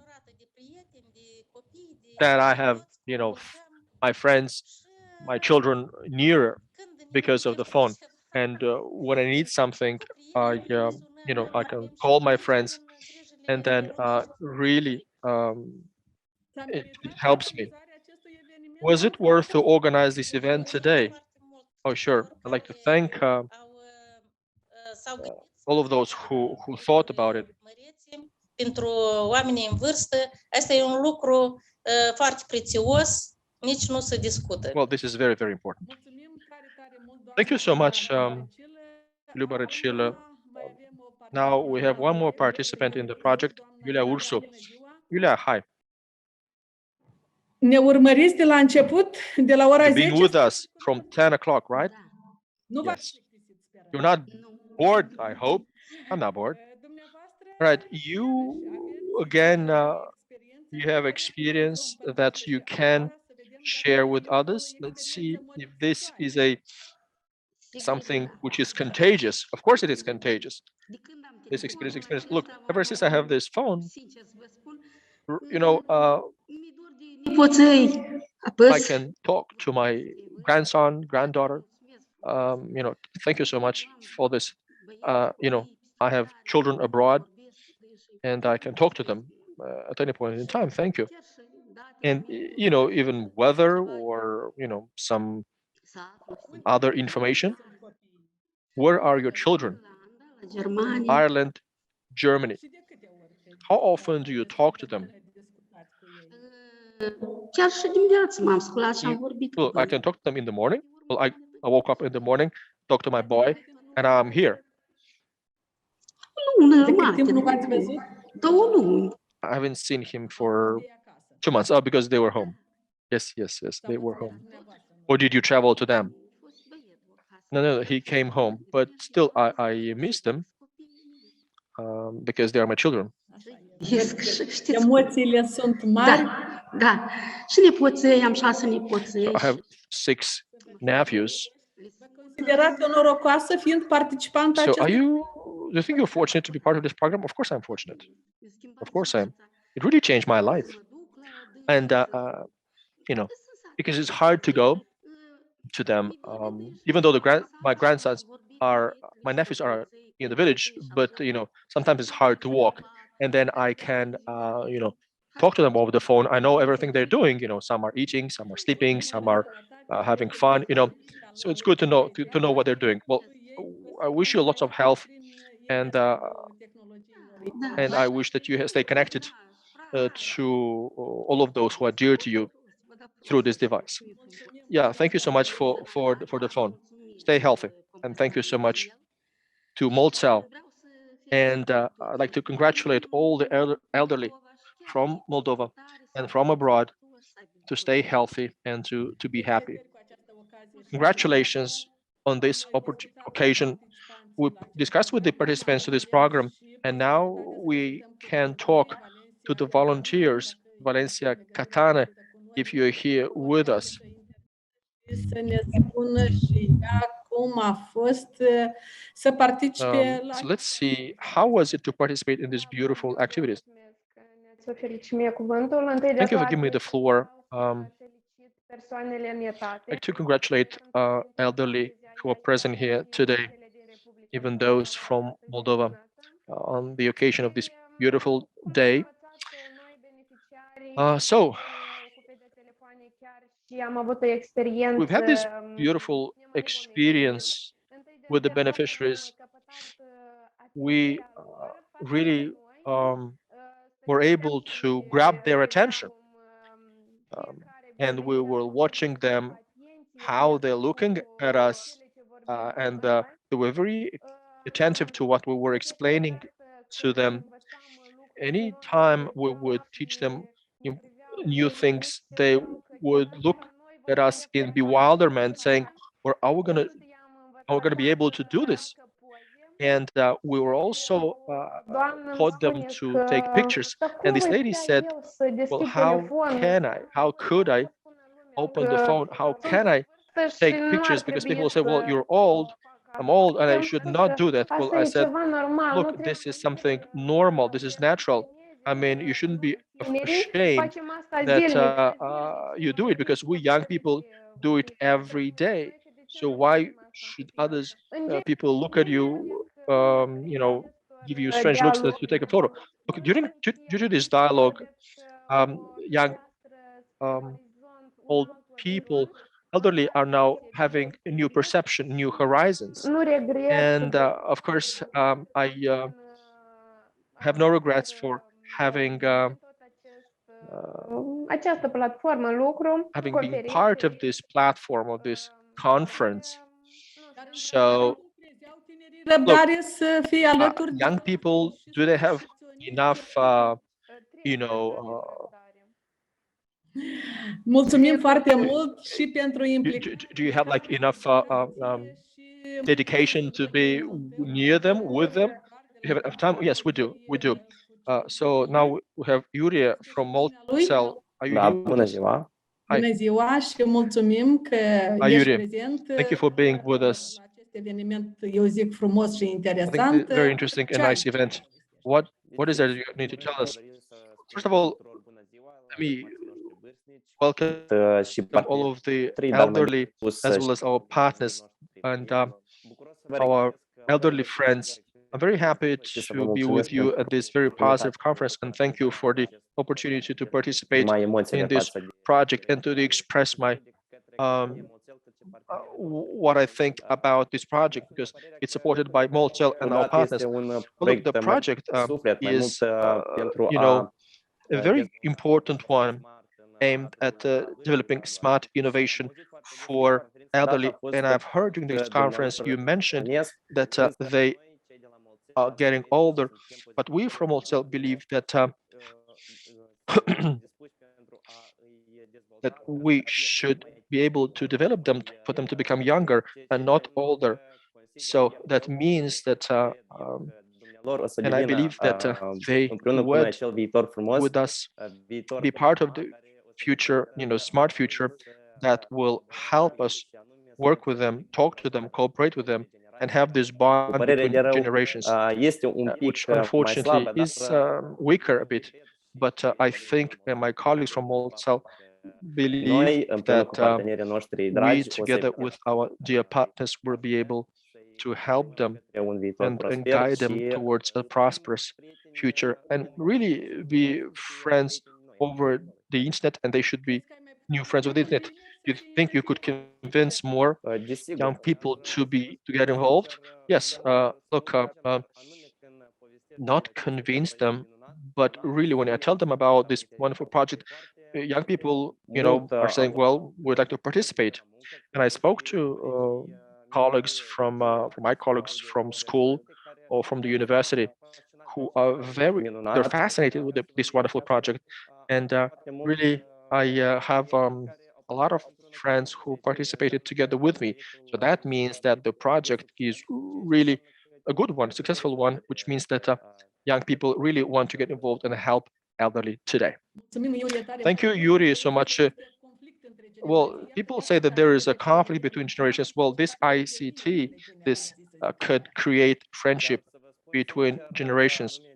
Yes, these technologies, they make us understand that elderly today are more lonely. So I think this is so sad.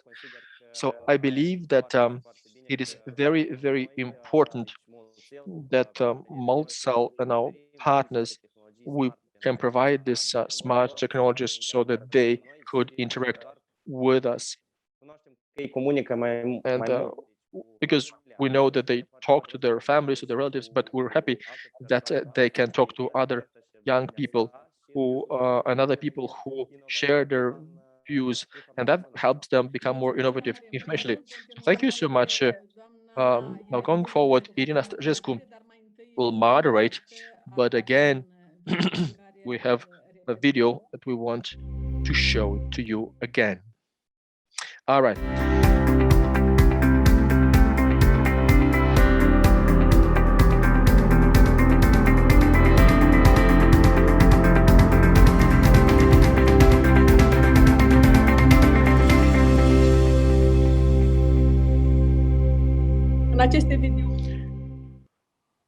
În aceste videouri eu In văd these videos, I see, happy faces, and I really want that when I go to the villages, I want to meet people who are having silver in their hair, and they're happy and they want to know what happens around them.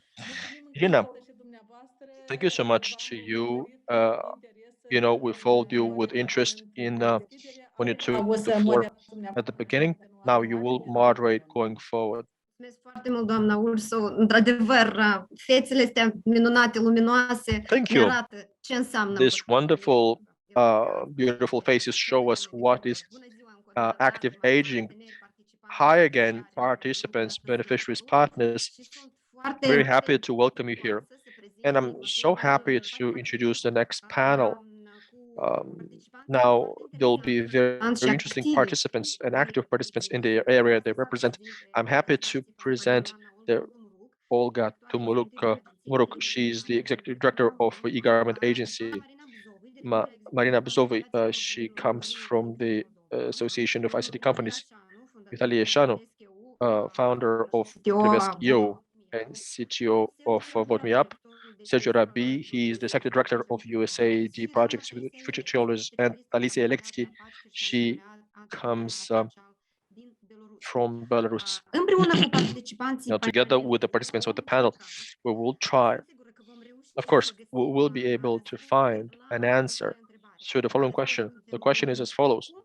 Now, how can public institutions and ICT companies reduce the digital gap for elderly? Să trecem la subiect, să setez un fel de framework. Let me put all of this in the context. At the invitation of UNFPA Moldova, I participated in the event for the launch of the report regarding ageism. This is a not quite known notion because we know about sexism, about racism, but not about ageism. This is a very important term because it means discrimination subject to age. Now, among the strategies that were mentioned to fight ageism, we mentioned three. Now, policies and legislation, educational activities, and interventions between generations. Now, this is what we do in Moldova. This is very welcome that we go according to the strategy to fight ageism. And in this regard, the first question I'd like to ask to Olga. She's the director of e-governance agency from Moldova. Olga, hi. Now, we have a very fruitful cooperation with e-governance center with the launch of the digital signature in 2012, a very innovative service for those times and for now as well. And now with the mandate that you have from the state, the e-governance agency, well, what are your plans and what is the visions of the e-governance agency to reduce the digital gap and to integrate elderly in a productive manner? Doamna Irina, mulțumesc foarte mult. În primul rând vreau să salut toți. Irina, thank you and welcome to all participants and thank you all for the opportunity to be present today at this conference. I should tell you that when I looked at the list of participants, when I looked at the videos, beautiful ones, and the dialogue with the participants of the project, I really remembered my grandparents, and I thought how nice it would have been for them to be involved in this kind of project. It is fantastic how some, elements which we take for granted, which we just exist, can change to the better the life of elderly. So, like, thank you for this very important project, and rest assured that in us, in e-governance agency, you have a trustworthy partner with the help of which we could spread the news about the correct and efficient use of ICT, so that together we can ensure that elderly are reconnecting to the reality, and they interact with the same success that we are doing it. Now, to get back to the very pertinent questions that you have asked, I should tell you the following. Of course, the role of public institutions, but also of ICT companies from this country. I mean, look, they are very, very important in the development of the digital skills and decreasing the digital gap between all categories of members of the society. Now, why? Is because these two actors, they actually they represent the boosters of positive change among elderly because of the technologies and digital solutions, electronic services, through various ways and means. So the policies that they approve at the state level, through information, consistent information through empowerment, what we did with the project. Um, that should provide good opportunities that are out there and which are provided by the ICT. Now, what the state should do, because improving, increasing digital skills, and actually is just a priority for the government, but also for the e-governance agency. Now, we need to start building these efforts and the systemic efforts to continue to improve digital skills, understanding very well some couple of key concepts which would allow us to start working efficiently in order to reach the objectives. Now, first of all, I think that the state should very quickly answer a couple of fundamental questions. First of all, what are digital skills? What are the most necessary digital skills for elderly of today? And what should we do? How should we act in order to teach them to elderly? Until recently, the development of digital skills were only about using a device. Well, that's a beginning, and it is the trigger or the first step made by the user, including the elderly, towards ICT.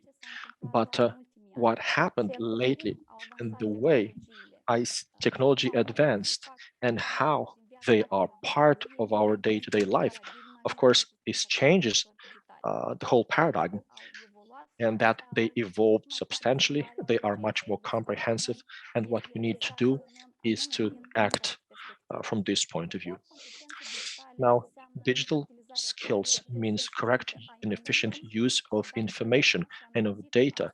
And we've heard today, and I'm very happy to hear this from the participants, that once having these devices, while having access to internet, then they have access to information, they can communicate, they can talk, they can look, they can be part of life, they are up to date, and they can gather information from a number of sources. So we have to make sure that this skill of efficient and correct use of information and of data is developed and is present among users, among elderly.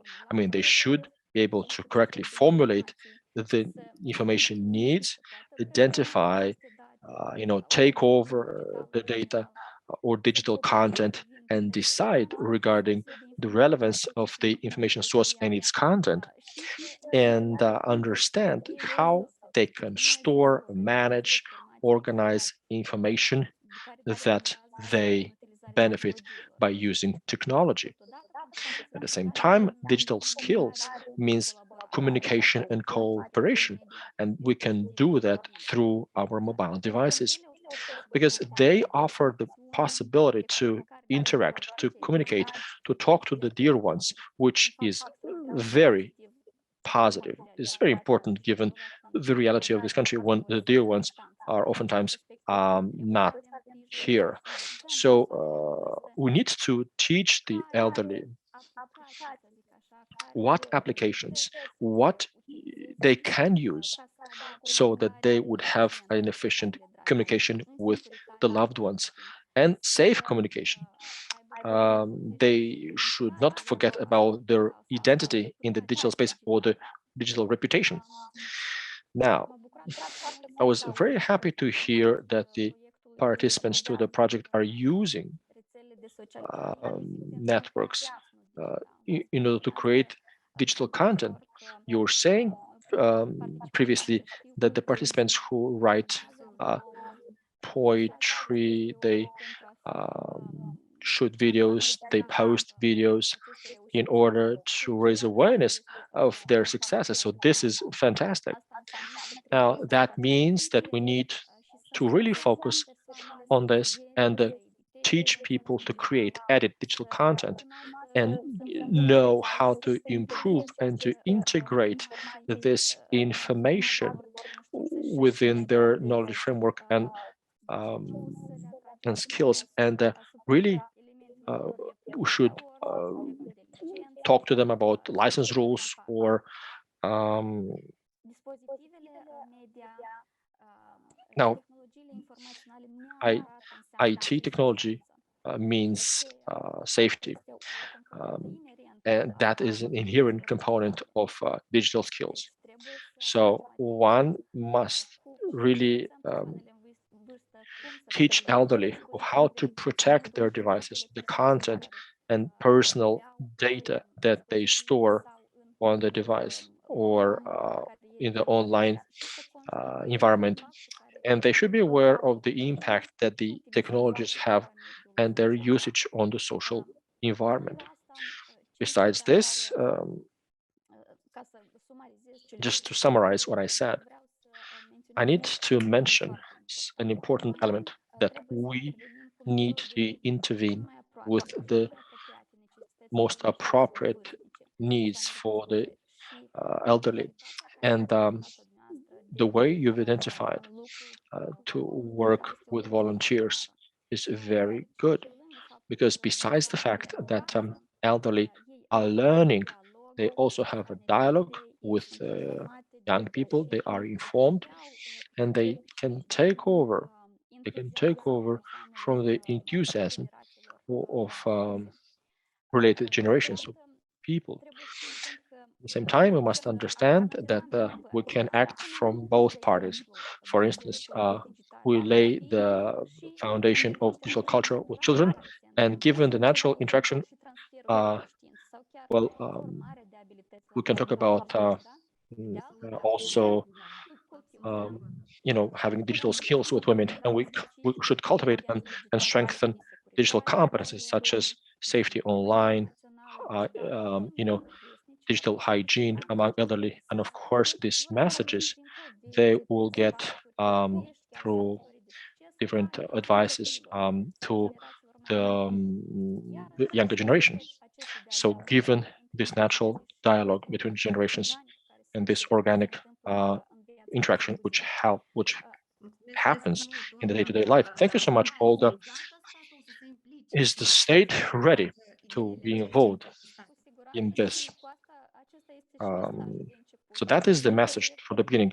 This is my project which is dear to me, because I think about my grandparents and the laughter, the enthusiasm that I saw on the faces of the participants. It's extremely convincing. So I was saying that you have a trustworthy partner in us, and we can contribute by training these volunteers, informing them how to use digital solutions that are provided by the state so that they would carry on the message. Thank you, Olga. It's very important, the state support in this regard, so that we would have one more public-private partnership that would result in a fantastic result, such as the digital signature. So we were among the 8 countries of the world which were able Printre 8 țări ale lumii cu inițiativa aceasta de about integrare. this. Yeah, of course, it's important. All right, thank you so much, Olga. And I was talking about these public-private partnerships that for me are something very natural and very necessary for the beautiful results and of the country. Let me give the floor and let me ask Marina Buzovy. Marina is the director of the Association of ICT Companies in this country. I mean, Malta is part of this association. It's one of the most active associations and the most active association in the area of ICT. Let me ask you, Marina, when it comes to the sector in general, of the ICT sector and of the private companies in the ICT area, what can the sector do? What companies from the ICT area do in order to facilitate digital integration of elderly? Thank you so much. I'd like to thank you for inviting me to this conference. Malta for sure is part of our family, and we're very happy to have you with us. And for many, many years, I think that the ICT sector could contribute to many things in all the sectors of the economy, but specifically in order to support or to reduce the digital gap that we want to, that we can see in our society. For sure, there is place or space for better. I think Molcel is one of the few, if not the only company who has a campaign and who has a lot of initiatives that support elderly in absorbing some digital skills in this domain. Of course, we would need a long-term cooperation with the government, and I think it's now the time to start working more so that we would launch ongoing training programs by means of which we can integrate elderly population into the digital society, including in the private sector. Now, the fact that someone reached 60 years old doesn't mean that they cannot continue, you know, working, having a minimum of digital skills in this regard. Of course, we can launch national programs where the ICT companies could contribute. And of course, in digital era, they would allow us to offer rapid digital transformation with a growth opportunity for the population which is elderly. Now, technologies from this sector, they open up new possibilities.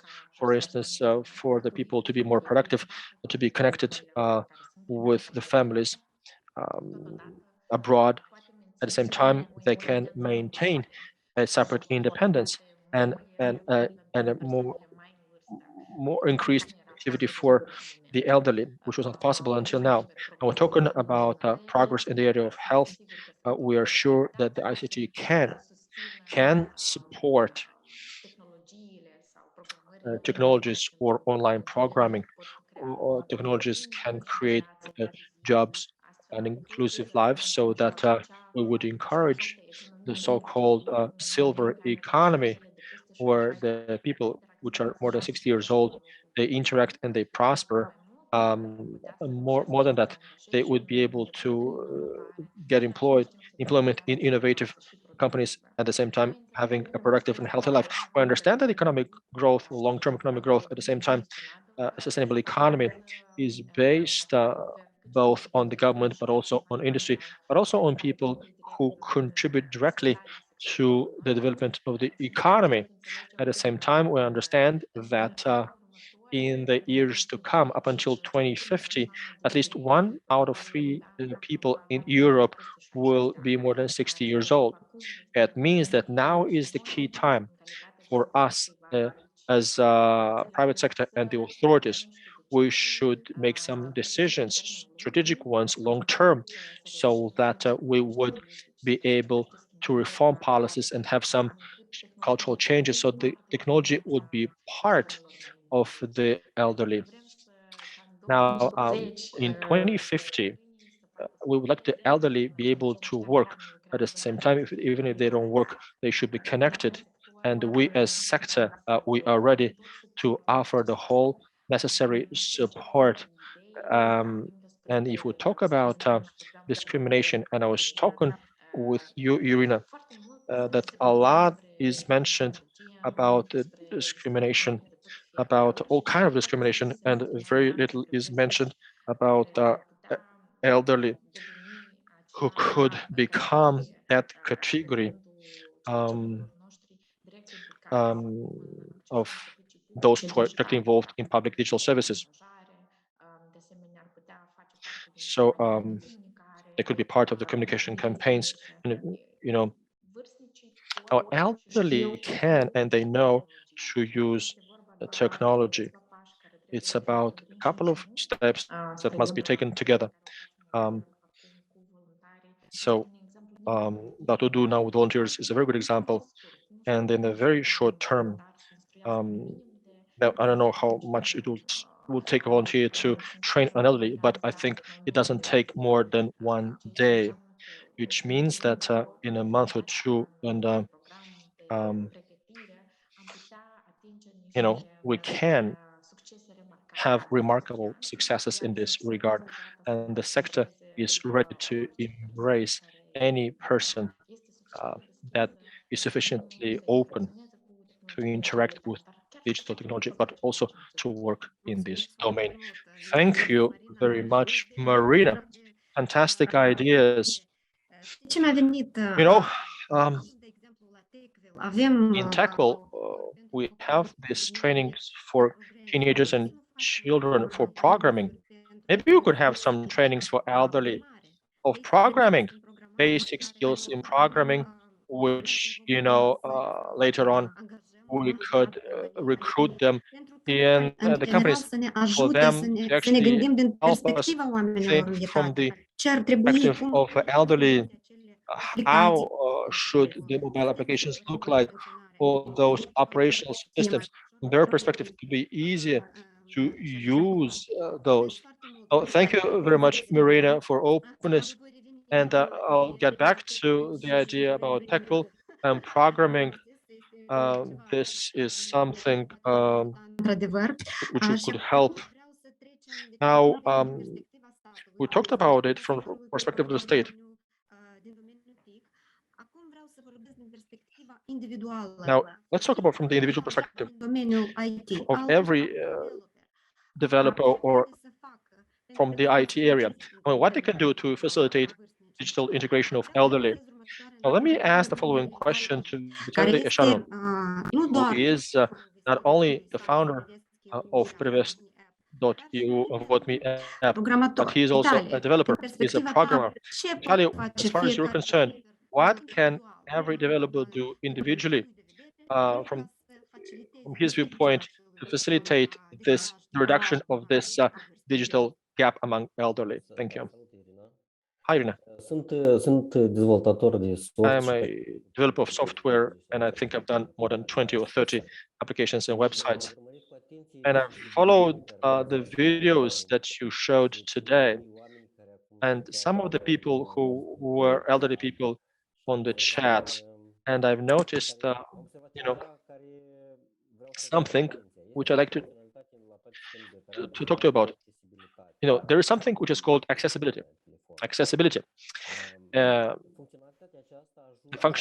this functionality is done for people with disabilities, but it is very useful for people who are elderly because they have weaker eyesight, they don't hear well. So the operational systems, the producers' operational systems, Apple and Google, they invest enormously.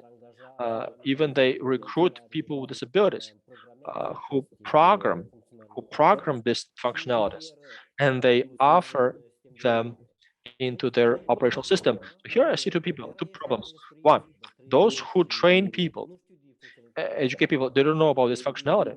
And in the future, I recommend you to actually include it in your promotion videos. How do you activate it? How do you create bigger fonts for the phone? How do you change colors to have bigger contrast? How to connect to the Bluetooth that people don't hear well. So there are many functionalities and accessibilities. This is one. Two, the programs ignore this completely, and somehow they are only interested to sell the applications, but not to create more functionalities. And people who are elderly, they don't quite buy these applications. But here I see a big opportunity for the eGov, which in future will create applications for population, and they should have in their team some testers, elderly testers, who work with these accessibilities, and they test them when it comes to an elderly experience. So this is what I see as the biggest one. Right, I understand you. So we need these trainings for elderly to actually teach them how to program and test this, right? Yes, exactly. That is, look, the programmers implementează localization. are only implementing localization. I mean, the translation of applications in various languages, but they have gone too far in terms of accessibility. And I've studied a lot this problem because I want to create an application for voting where the whole population could participate in it and vote easily. That's a big problem. Fantastic. Thank you so much, Vitalia. You know what I thought about? You talked about eGov and testers, elderly testers. Why not include this thing about accessibility in the law so that all the applications, developed applications, should mandatorily contain the features? Look, we have an example on TV when you have news, right? They have to have translation for people with speech impairment.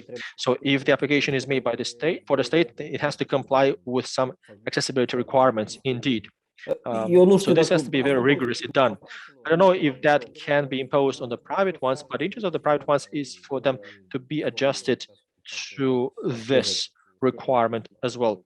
Agree. I think that this is a win-win for private because privates, they need more clients, and the clients exist among elderly as well. So this is a win-win.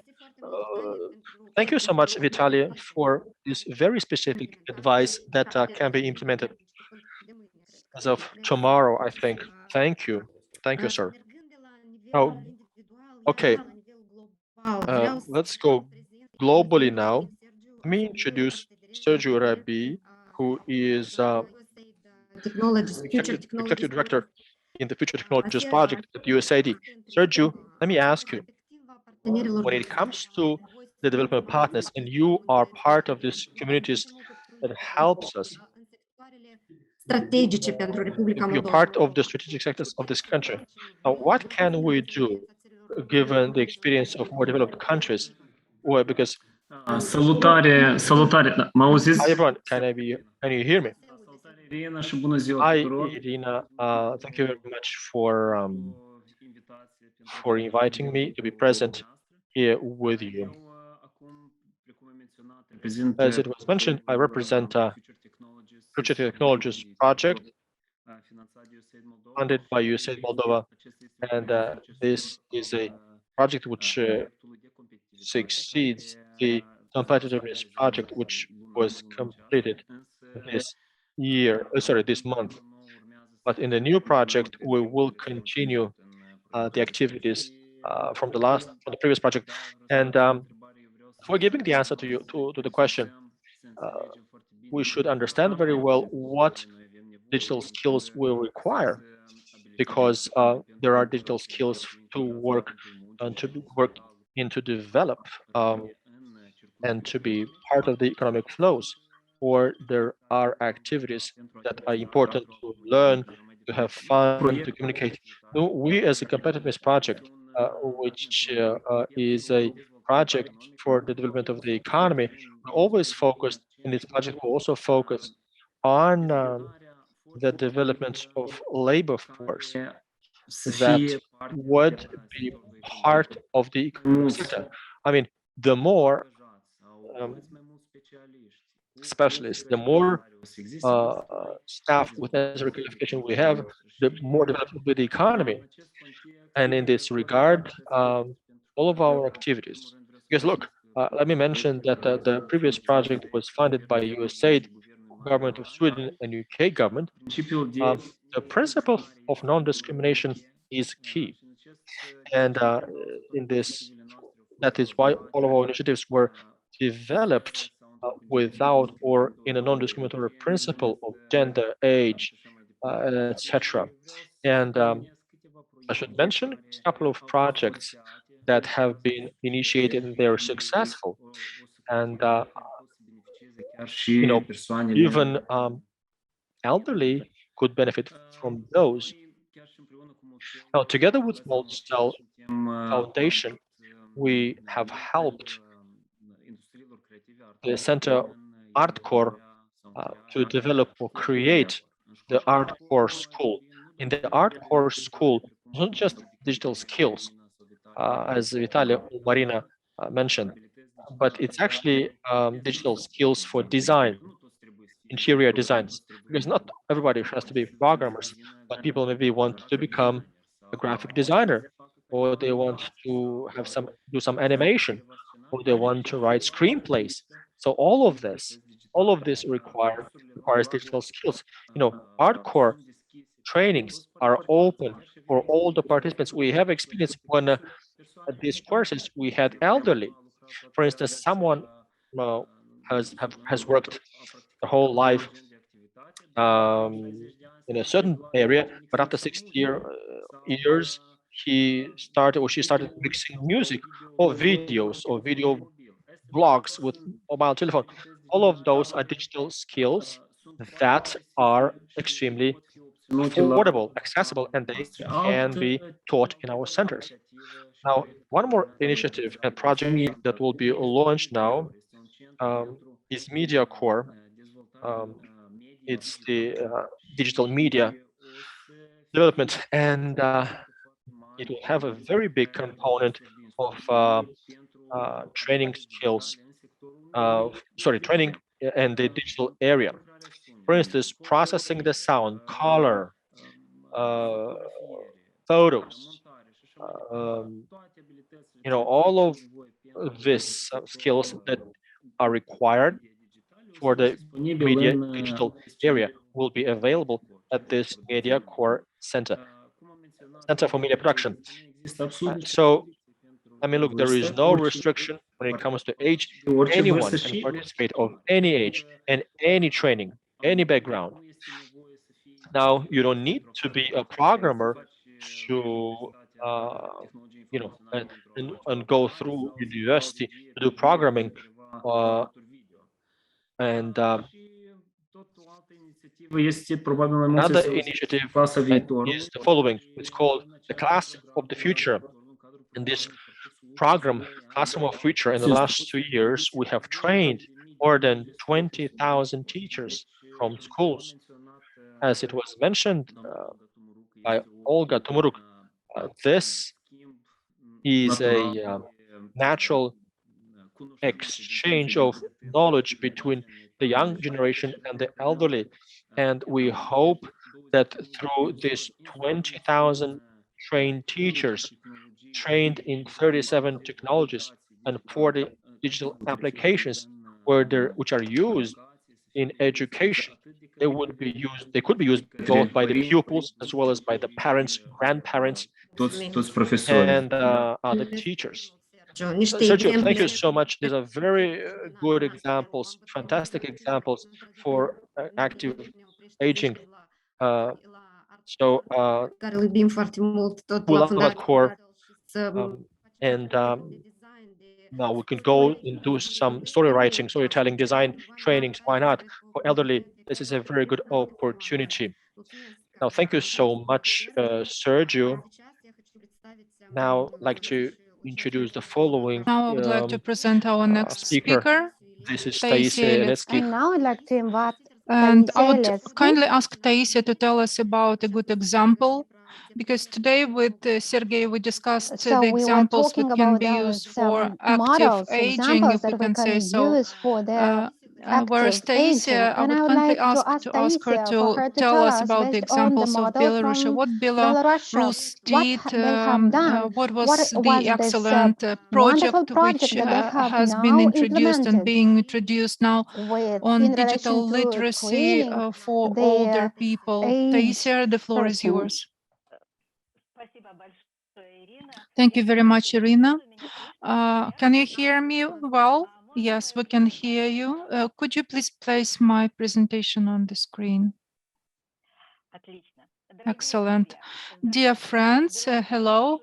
I welcome you from Belarus and congratulate you with the Day of Elderly People. And I'm happy to share with you the results of the Digital Literacy for Older People project between the UNFPA and private business.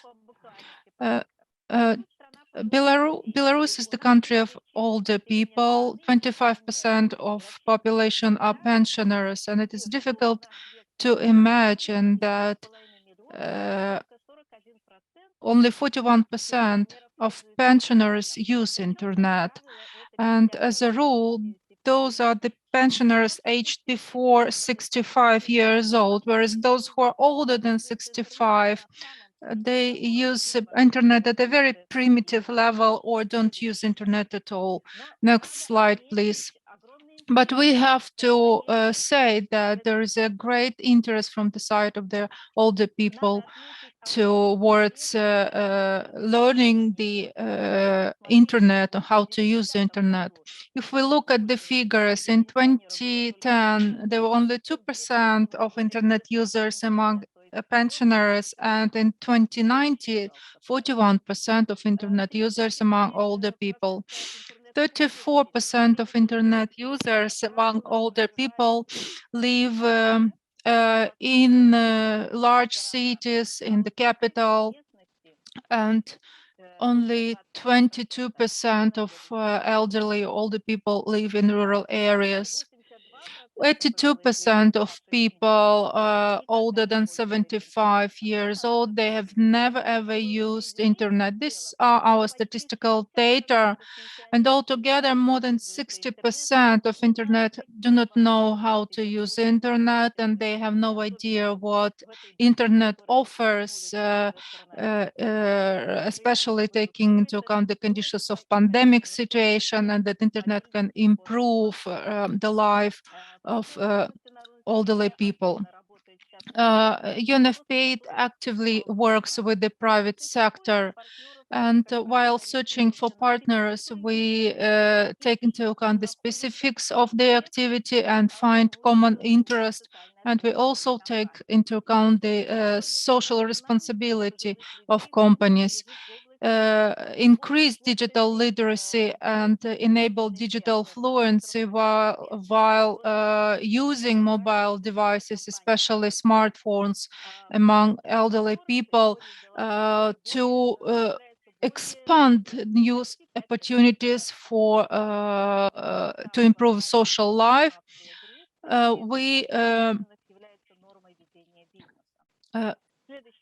Next slide, please.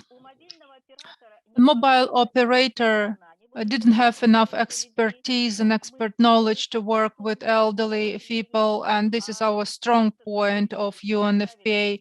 We provided expertise, expert support. We helped to organize dialogue, but the major part of the costs was covered by A1 company.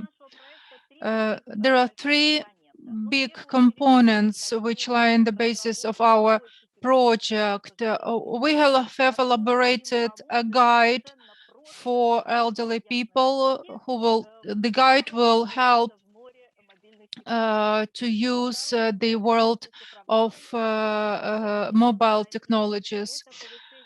The first one is the tool, the second is the network, and the third component is education. We started with a press conference. There was a solemn ceremony of signing the agreement between UNFPA and private company A1. What have we managed to achieve?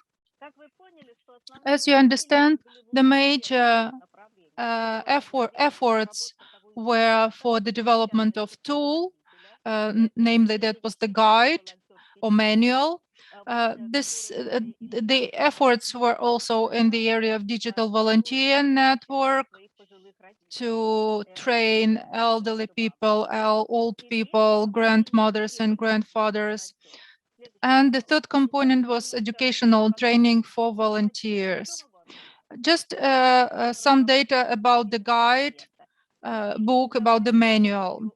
The guidebook was developed using clear language, tested by CSO, a very convenient format. We, together with Adin, we issued 20,000 of manuals. 8,000 manuals were distributed among the local centers of social assistance, and we have 150 centers, whereas the rest was distributed among the elderly client. The electronic version is placed on the website and is accessible for many people. I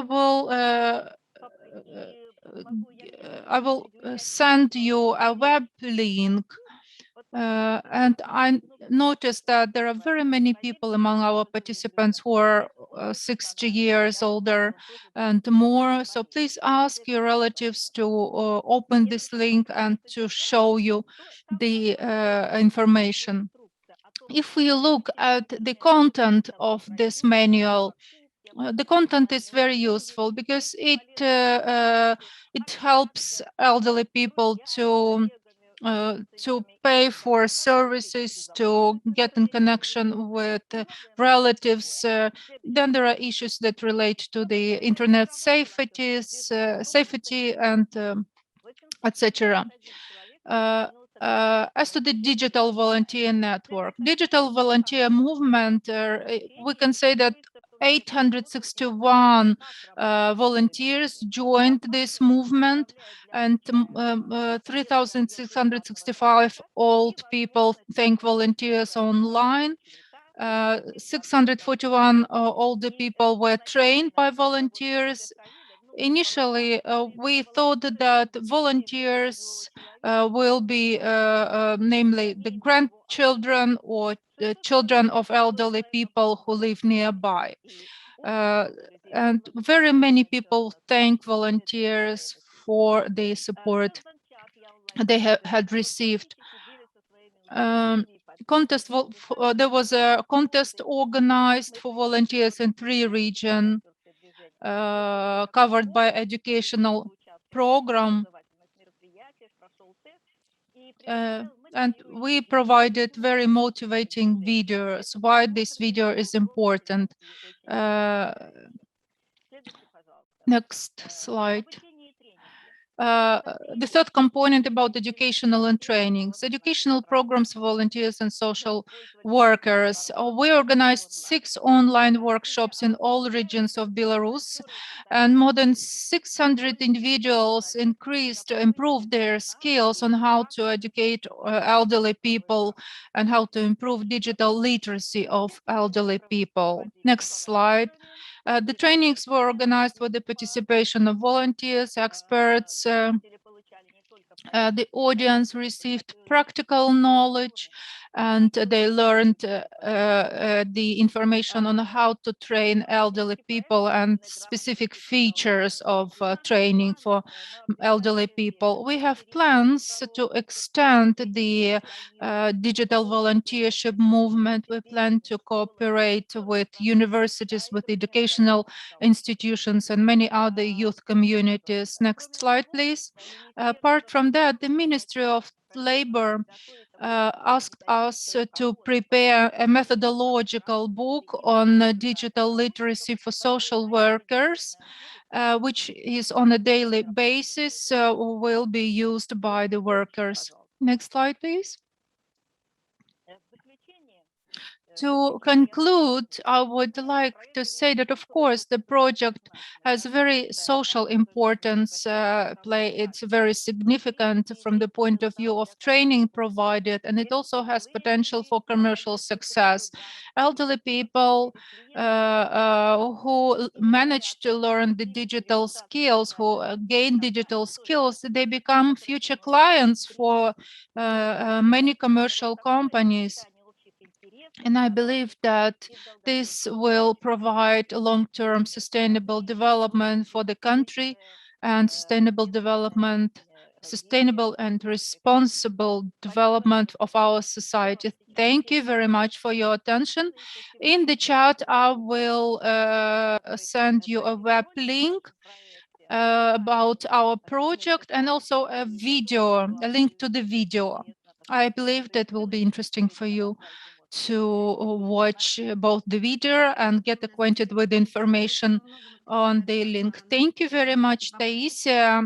These two projects are very similar. Good luck, success to you. You have managed to achieve good results. We wish you best of luck and thank you very much for having participated in our event and for having exchanged your experience with us. Thank you very much to the participants of this panel that we have just had, in which we have attended. We wish all of us success. We have succeeded to obtain some specific answers to our questions. So now we can already have a plan, and according to this plan, to achieve some good results in a very short period of time. And now, Mrs. Ursu, please have the floor. Thank you very much, Irina. Very interesting panel. I have attended it with a lot of interest. I have found out many interesting things, including the experience of the colleagues from Belarus. So I was surprised with the fact that the number of the elderly people who have access to internet is rather high, 41%. But let's us to also reach this target.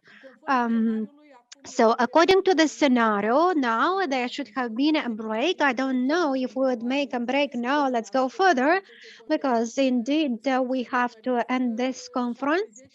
So we have about 70 persons who are connected, and we are so glad to see the interest of all the participants. We have the banner of the event right now.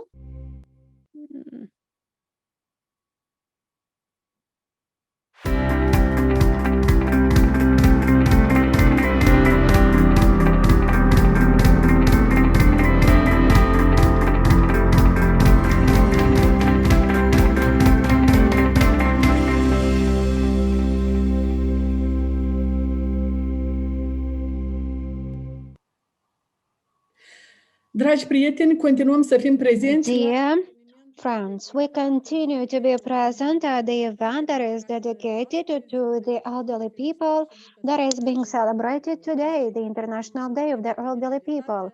And we would like to congratulate everybody with us.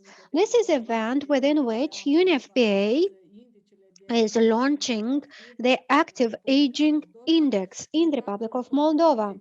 Within this conference, that is related to active aging and digitalization of elderly people. Now we are going to find out about the active aging programs in the vision of the external partners. We will have participants from 2 countries, from Great Britain and from China, how we can actually reduce the digital gap for the old elderly persons. We will find out from Vivian Yang from China. So we'd like to welcome you, and we would like to thank you for the fact that you have found out some time in order to be present at this conference. And thank you for being present here so as to share from the experience of your country. Good day. Do you hear us? Mrs. Vivian Yang, please take the floor. Hi, hello. Thank you, everyone. Thank you, Irina. Yes, I can hear you. Yes, thank you. If my voice is okay, I will just kickstart. Is that all right? Yes. Thank you. Thank you, Irina, and thank you for the organizers. I'm very glad and honored to be here today and share some observations on the efforts to close the digital gap for older people in China made by many tech companies like my company, JD.com, a leading retailer both online and offline. And I prepared some photos to facilitate my presentation. So I would invite our support to put the slides to the first page.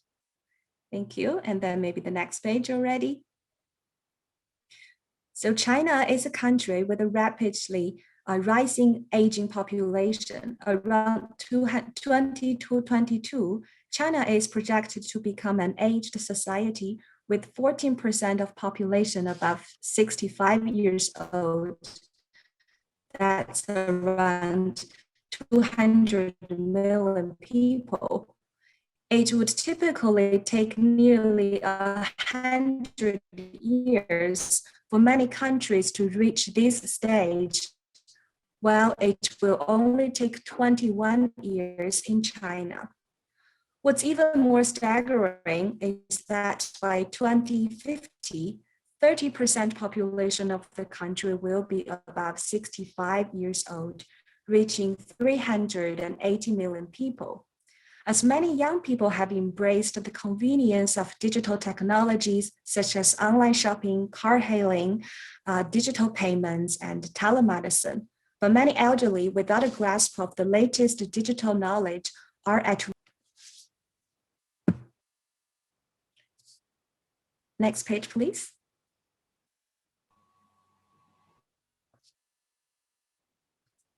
My page here is not moving. Maybe I just go ahead. COVID-19 put this issue in the spotlight. An elder lady who had not set up her mobile payment and wanted to pay her medical insurance with cash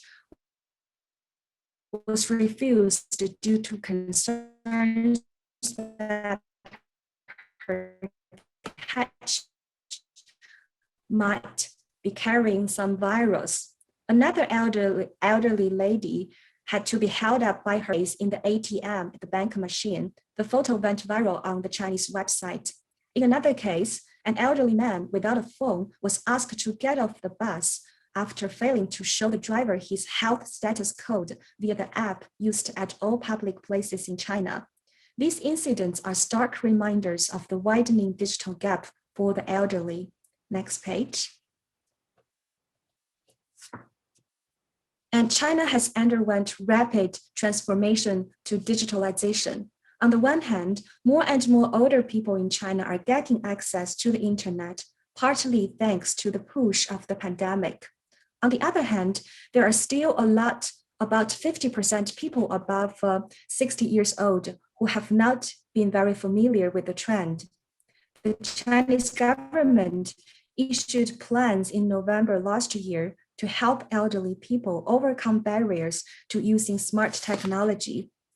The plans specified a two-pronged approach, aiming to both reserve non-digital services to make sure seniors' basic needs are properly met and on the other hand, also encourage the invention of new technologies and devices tailored for the older people. For example, many elderly customers shy away from voice systems or chatbots. So in light of this, the three big China's telecom operators set up a speedy dial system to transfer users above 65 years old directly to human service personnel. Furthermore, upon the government's request, adaptive versions of more than 150 apps and websites in Chinese, fewer pop-up ads, and more anti-fraud support. Next page. And meanwhile, tech companies are stepping up our efforts to ease the transition. For instance, brick-and-mortar stores have started to arrange assistants in dedicated zones to help elderly customers to make sense of everything from digital payments to robot services. At JD's omni-channel supermarket, 7 Fresh, elderly customers are guided by staff to place grocery orders online that are then delivered to their doorstep at a specific time. Next slide. So similarly, in JD's offline pharmacy, customers can sit on the sofa inside the store and wait to collect their medicine, pay for it with the help of the in-store assistants, and walk away with professional assistance and advice. They will also be guided to use smart health screening equipment in store to get a quick report on their health status. That's what showed a robot on the right photo. They can just put their hands on the robots and to use the sensors to test their impulse and heartbeats and other health indicators. It's very convenient. And then they will have more confidence, guided by the assistants to use these kind of machines. Next page. And also tailor-made smartphones play an important role in easing elderly people's transition into the digital space. Phones with big buttons, large font size, and high volume speakers have been introduced to the market. Last year, JD launched China's first 5G CTE. The phone is equipped with services such as remote assistance, synchronized family photo sharing album, and fast medical consultation services, handy for both the elderly and their children. Importantly, it enables adult children to manage their elderly parents' phones from afar, something that is becoming more necessary as families are increasingly separated by the demands of work in location far from home.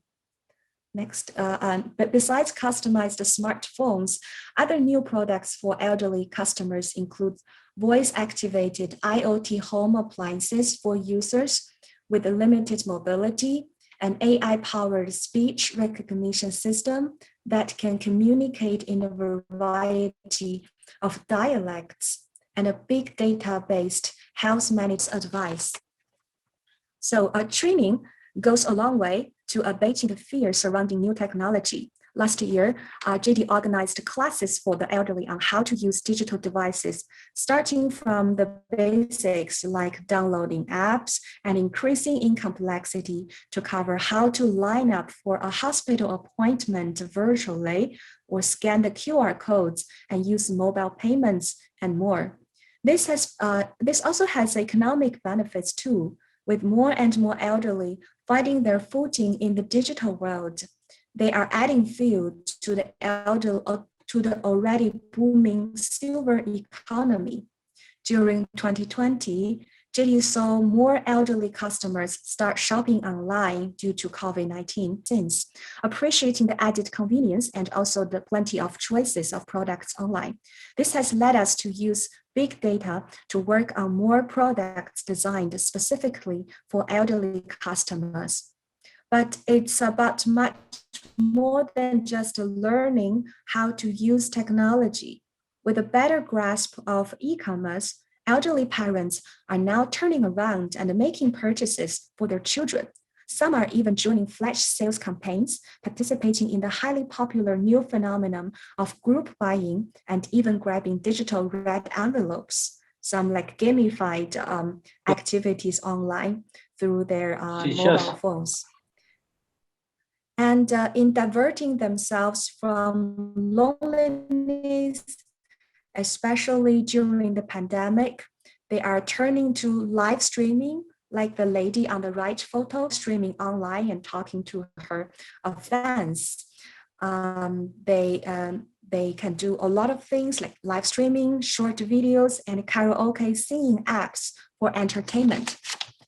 So yeah, good to, I'm almost finished here. So behind these skills are newfound confidence, freedom, and connection. And I believe with collective efforts from the government, companies, civil societies, families, friends, and every individual elderly people, the idea that they are too old or the technology is just for young people is simply a thing of the past.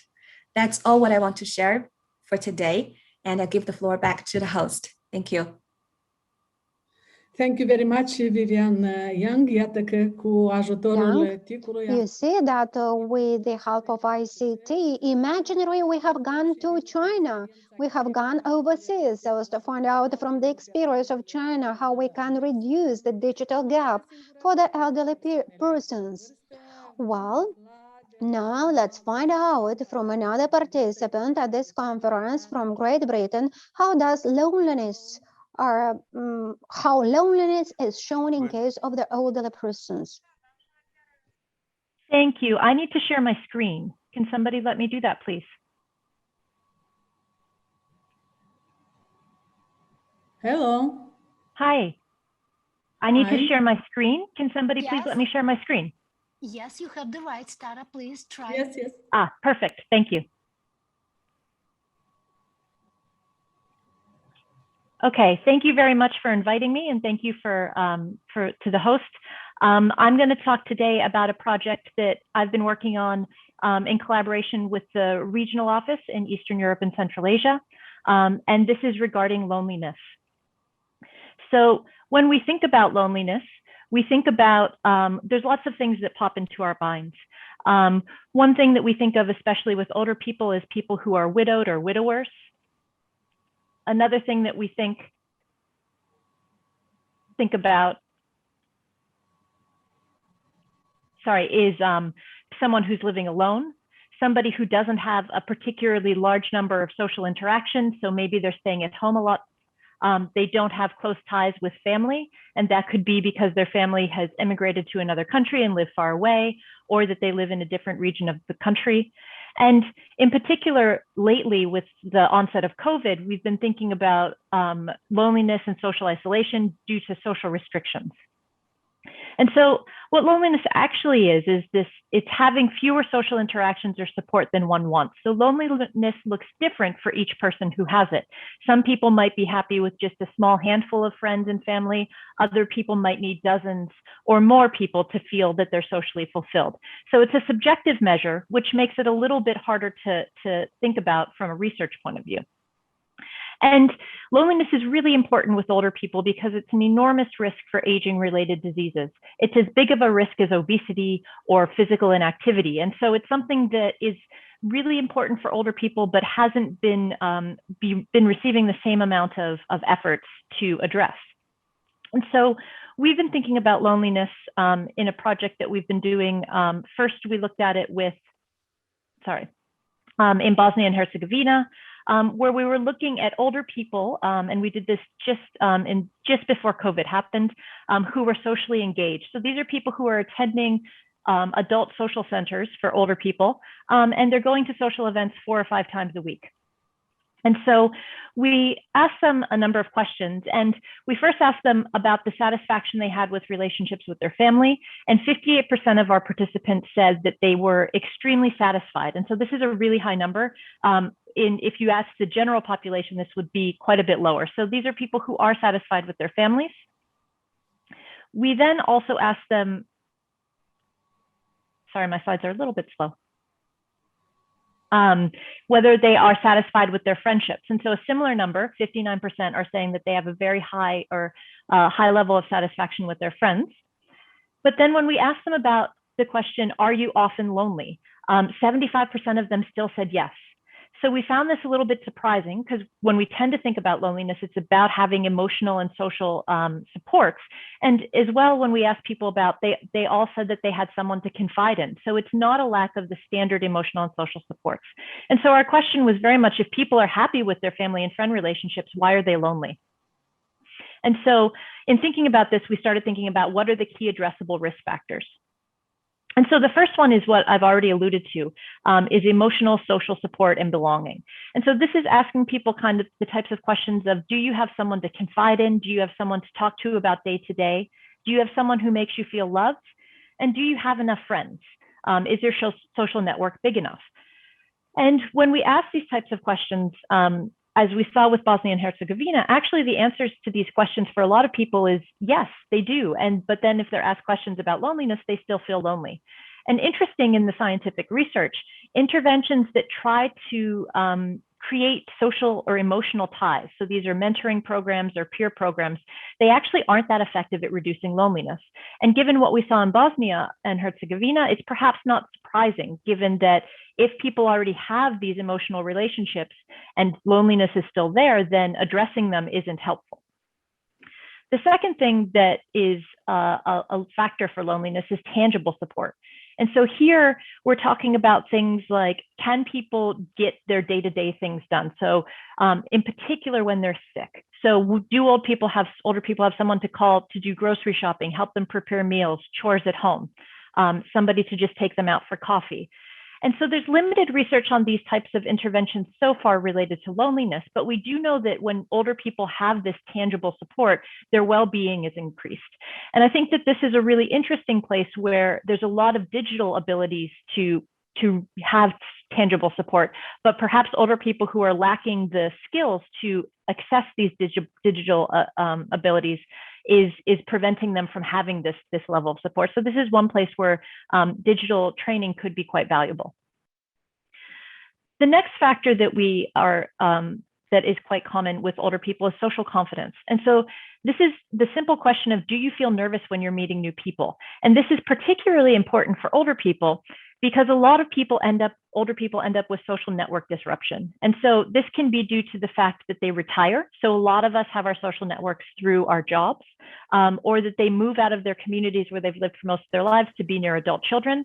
They also, in your social networks, as people get older, people get quite ill and are unable to participate, or people begin to start dying. And so there's a lot of disruption to social network. And so older people have to make new friends for the first time in a long time. And so we know that interventions that address social confidence and that help disrupt negative social mindsets are some of the most effective at reducing loneliness. And so this is something that is typically not thought about with loneliness, sort of being nervous about making friends, but is a really key component. And finally, a major factor that is a commonly addressed intervention is, do people have enough opportunities for social interaction? So when we ask, and all sorts of other surveys ask older people, do they want more social interactions? Most of them say yes. So more than 80%, depending on the survey. There's a bit of a range. And this is independent of loneliness levels. So we can measure loneliness in a way where you get a scale, and people who are very lonely up to people who are not lonely at all, most of them would like to have more social interactions. And what we know from the research is that interventions for increasing the number of social interactions are actually only effective when they have a purpose. So you need people doing something together, and that can be education or learning, where something like learning new computer skills or languages could be really valuable, or volunteering. And if you just create additional socializing or networking events, that actually doesn't have an effect on loneliness. And the hypothesis is that's because of what we talked about in the last slide, this social confidence. If people have to show up and just start talking to someone, that's a very nerve-wracking thing for many people to do. Whereas if they show up and they're doing an activity or they have a purpose, it's much easier to engage with other people and start building relationships. So what's key is that all of these risk factors, emotional and social support and belonging, tangible support, social confidence, or the number of social interactions, these would all need quite different interventions. And so what's really key is that we think about what actually the older people in given populations need before we start developing interventions. So if you think about this, if you think about somebody needing tangible support, so if they need someone to help them with their day-to-day activities, to bring them groceries, to help them prepare meals, if you just give them an increased number of social interactions, that's actually not addressing the underlying cause of their loneliness. Similarly, if you create these emotional or social supports where you set up peer-to-peer groups, if they aren't addressing, if somebody is lacking in social confidence, being forced into a social situation like that is just actually making the situation worse. And so what's really key is identifying the relevant risk factors. And so we need to actually understand which of these are for a given population or for a set of individuals before we start to target interventions towards people. So just to summarize what I've said thus far, loneliness is a major issue for older people. It's a huge risk factor for aging-related diseases, and it's a problem even for people who have regular social interaction. So what we found in Bosnia and Herzegovina is that these people who were reporting that they were lonely were actually engaging with other people 4 to 5 times a week, and they're satisfied with these relationships. So this is something that's a bigger problem than just actually getting out of the house. As I went through, there's a number of different risk factors for loneliness, and all of these require different types of support. And so what's really key is that before developing any interventions and trying to implement them, it's critical to understand the underlying risk factors in a given population. So as I said, when we talk about emotional and social support, there isn't a lot of great evidence for those interventions being effective, but that could just be that they're being implemented in a population that doesn't actually need that level of support. And so targeting the interventions to the population is really critical here. And so I'll finish up with just briefly talking about our ongoing work. And so what we've been doing is we have been trying to identify and quantify loneliness in older populations. And so we developed a questionnaire that quantifies loneliness using a standard scale that is commonly used in the research. And then in addition to asking about loneliness, we've been asking these populations about their relevant risk factors. So their demographics, do they live alone? Are they married? Tangible support, social confidence, emotional support and belonging, as well as their social interactions. And we've recently implemented over the summer this survey in a combination of cities and small towns. So we're looking at both the effects of rural and city areas in 6 countries and territories throughout Eastern Europe and Central Asia.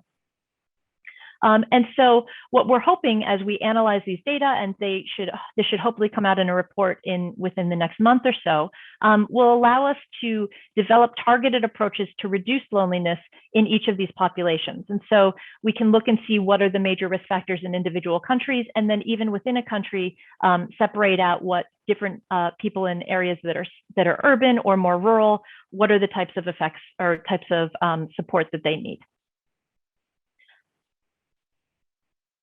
Sorry, there we go. And then just to finish up, this work has been supported by the UNFPA and has been done in collaboration, in particular with Zelco, but then also the larger scale study that we're doing now on loneliness that will come out soon has been supported by the regional office and many of the country offices that have participated. Thank you very much. Thank you very much. Have a nice day. Mulțumim foarte mult. Destul de interesant. Thank you so much. It's so interesting how loneliness is actually in case of the elderly persons. We still keep in touch with Great Britain because we have one more presentation from Great Britain, because we have also a presentation from Caroline Zay from EBRD, and we would like to welcome her, and we would like to invite her as well to present her presentation, please.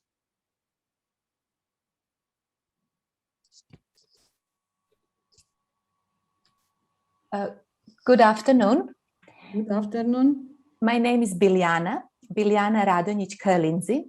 I'm an associate director in charge of access to skills and employment in the gender and economic inclusion team of the EBRD.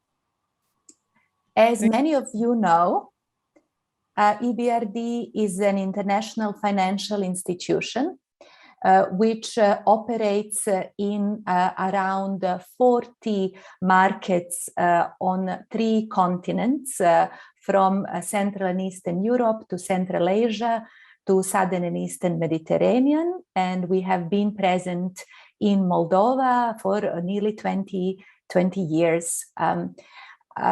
We invest in a number of sectors, from agribusiness to infrastructure to transport, engage in providing business services and high-level policy reforms. We have our emergency coronavirus funding package for 2020-2021, worth 21 billion euros that we are deploying across our countries of operations. A few words about EBRD in Moldova before I move on to this subject. In Moldova, we have so far conducted 146 projects worth 1.4 billion euros. We have focused our attention on creating environment that supports private sector activities. Secondly, promoting European standards across sectors and regional integration to bring domestic products closer to markets. And thirdly, we are focusing very much on developing efficient and sustainable public utilities that affect directly people's lives, including people with older people and people involved in the discussions that we are having today. I don't know whether you are able to share my, yes, you are, excellent. So I will not go into great details on the background presentation, but I will just want to say that as a bank, we have one of the 3 key priorities of EBRD in the next 5-year period is promoting equality of opportunities. And under equality of opportunities, we promote access to skills and employment, area that I work on, access to finance and entrepreneurship, and access to services that enable equality of opportunities for many different target groups. That includes women and young people, people with disabilities, but also older people and older workers in our countries of operations. So we did not have a very large portfolio of investments that target older workers. So what we did is we conducted our own research on the challenges that older workers face in our region, and also consulted other research available out there. And our report is available on the website. We've looked at a number of different countries and unsurprisingly came up with several conclusions that you have discussed throughout this morning. So economic participation of older workers is of course limited compared to other adult workers, and the gap in the labor force participation between older workers and adults is large. In some countries more for men and others more for women.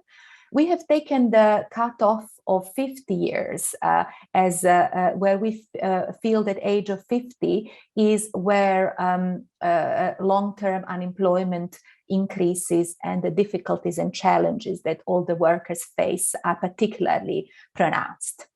If you could go to the next slide, please.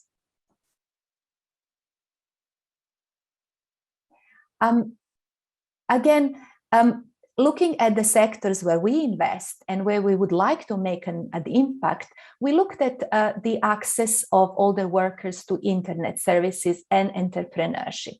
And again, we were not surprised to see that older workers are less likely to have access to internet and also are less likely to engage in entrepreneurial activities. This is just very much the situation across our country's operations. Next slide, please. Now, we see a number of challenges that older workers face that we would like to try to tackle. That is, we see that the number of older workers increasing and growing is not just the feature of advanced economies. Many of our economies of transition face the same issue, and it is not a demographic trend that is going to go away. In fact, we feel that this is an issue that is going to become even more prominent with a shrinking of the population, with the fact that there is a lot of emigration coming out of our countries. And we find that this will have a very detrimental impact on our economies. And this is something that we advise our governments and support our private sector companies to engage in retaining older workers as long as possible in the labor market. But also, that is not enough. We also need to attract more older workers and enable them to participate in the labor market alongside more women and other people with disabilities and other groups that are not represented in the labor force. The next slide, please. What we found in our research is, of course, the intersectionality issue with the gender, particularly older female workers face additional specific barriers that are negatively impacting their ability to participate in the labor force and ability to start their own business, etc. And we also see that the gap is very large between in many countries between older women and older men participating. We have had obviously the care economy is another area that we would like to do more in, and we are very much aware of the challenges that women face with regard to the vertical and horizontal discrimination and the segregation, occupational segregation that exists in the industry. So obviously the large predominant number of women engaged in unpaid work as well as paid work with working conditions not necessarily what we would like. So we are very much keen on in our intervention to make sure that women are women, older women, are not discriminated against and that are able to access economic opportunities and take part in the care economy in an appropriate way. Next slide, please. But what I would like to focus my intervention here is what we do. So, so far, we have focused on several targeted approaches with our private sector clients, where we have looked at the improving the skills of older workers, introduced improved HR policies and practices for older workers, and also focusing on re-employability of older workers. We have 3 examples here from Poland, Croatia, these are the projects that we have invested in very recently. These are retail primarily, a project where we looked at the way of promoting the skills, digital skills, green skills of aging workforce, and promoting intergenerational learning and relationships in the company, treasuring the knowledge and experience and skills that older workers have, and trying to capitalize on that. Also, helping companies improve their HR policies and practices to be able to accommodate the needs of older workers when it comes to accessibility, flexible working, various aspects of the work that are very important for older work, and creating sort of age-friendly working environment, age-friendly training provision to be able to accommodate specific needs of older workers. And of course, to look at the accredited training programs that older workers can still engage in upskilling and reskilling and continuing to be part of the labor force and re-enter the labor force, essentially. Next slide, please. In addition to these specific projects where we have engaged, focused specifically on the older workers, we also have a number of other initiatives which focus on other issues, but older workers are part of these initiatives, and we take a great care in making sure that we address the challenges and provide opportunities to older workers. One of these programs is a Just Transition Initiative. These are our investments in formerly carbon-intensive regions and sectors that are making a transition to green economy. But we are also trying to ensure that no one is left behind, that workers and communities that depend on these industries are taken care of. So in one of our projects, we have looked at the age composition of the employees, and made specific training provision for the segment of older workers to enable them to either retain in the workforce, become redeployed within the same company, or become able to access employment in the local or regional labor market. We have also worked on projects related to energy efficiency, and there we have also focused on the reskilling of older workers, workforce, that to enable them to continue working in this very promising value-added sector, important for the economies of our countries.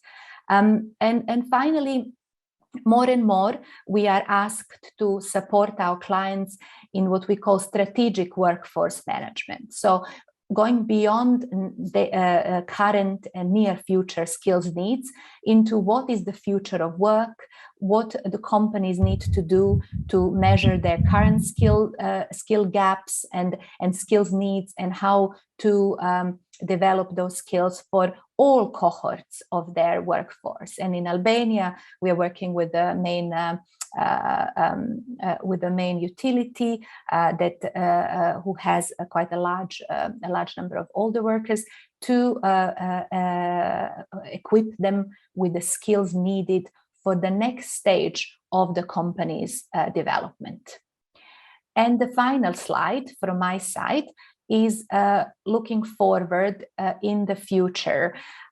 We are currently finalizing our two main institutional strategies: strategy for the promotion of gender equality and strategy for the equality of opportunity strategies, where we would like to scale up our investments in economic inclusion and gender equality, including the older workers and silver economy. And the three axes that I mentioned at the beginning: access to employment and skills, access to services, and access to finance and entrepreneurship. We would like to do more to increase, as I said, access to skill for older workforce, and make sure that older workers have equal opportunities, reskilling, access to reskilling programs, as well as lifelong learning. We will have a very strong emphasis on lifelong learning, where older workers are particularly important. On access to services, in many of our infrastructure projects, we will be looking to ensure equal, universal access. And also, I mentioned care economy. We have several pilots in Turkey, for example, on promoting care economy together with our municipalities and our clients. And of course, we're also looking into the opportunity of supporting home-based businesses for older people. And finally, we are also on all other issues. We are working on policy dialogue as well to bring the voice of the private sector to the table. And in this context, we would be looking at addressing care burdens at the policy level, a legal and regulatory framework for elderly care providers. And we will also be interested in removal of legal barriers for employment of older workers, any age discrimination practices to remove, and of course support active labor market policies and skills and empowerment packages for targeting older workers. So these are areas that we are working on, and we look forward to partnering with many of you on this event to make sure that we are able to reach older workers and older population appropriately and facilitate their participation and reintegration into the labor market. I will stop here, but I will be happy to answer any questions. Thanks, Biliana. Have a nice day. Good luck. Mulțumim foarte mult pentru. Thank you so much, Liana, for this description of economic inclusion of the elderly. I think that in Moldova, we have more than challenges than opportunities for the time being. Let's see if we have this window of opportunity for more opportunities. We're getting closer to the finale of this event. We'll find out who will be receiving, who will be the winners of the competition. We'll find out about this from the Ministry of Labor and Social Protection.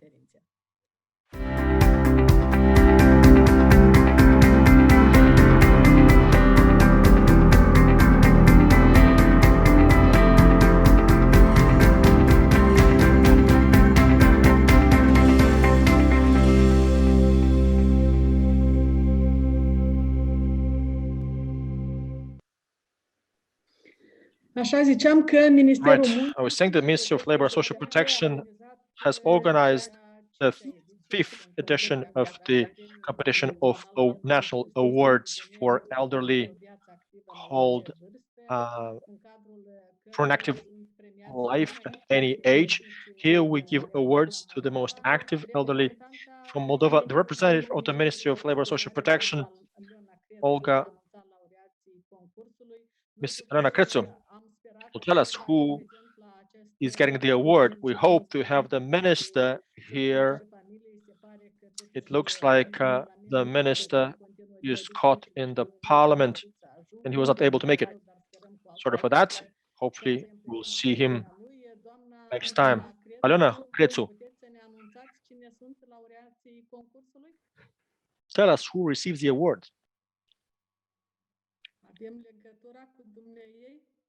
Alena Kretsu has her microphone muted.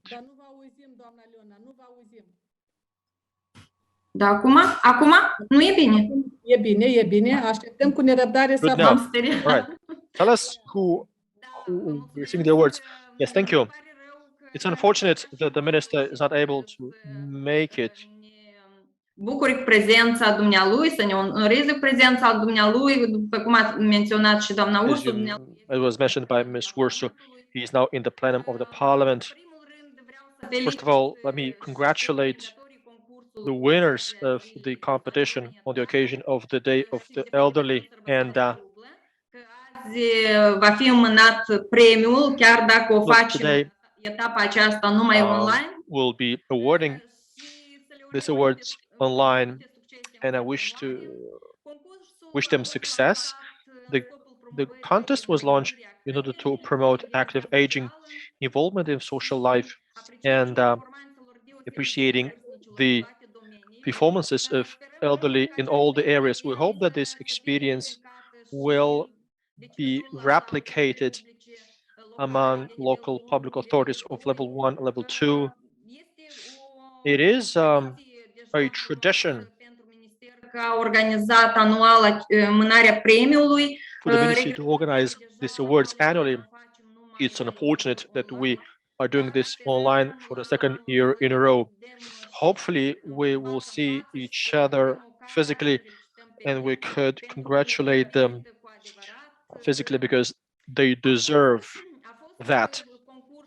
All right, so the competition was organized Mai multor vârstnici, regretabil, dar au câștigat nu toți, 48 de dosare au fost înaintate. Ne bucură faptul că concursul... We're happy that the competition is more and more known. This year, the Commission decided to award this to 14 elderly and dacă îmi permiteți, if you allow me, I will announce the names of the winners. First of all, Sofia Simonca, Simoga. I congratulate you for winning this award. She's a teacher of English, Romanian English and literature. She's from Edinets. And please give the floor to Simonca. Hi. Deci mă numesc Simonca Sofia. I'm Simonca Sofia. Hi, Sofia. Congratulations. You are one of the winners of this competition. Thank you.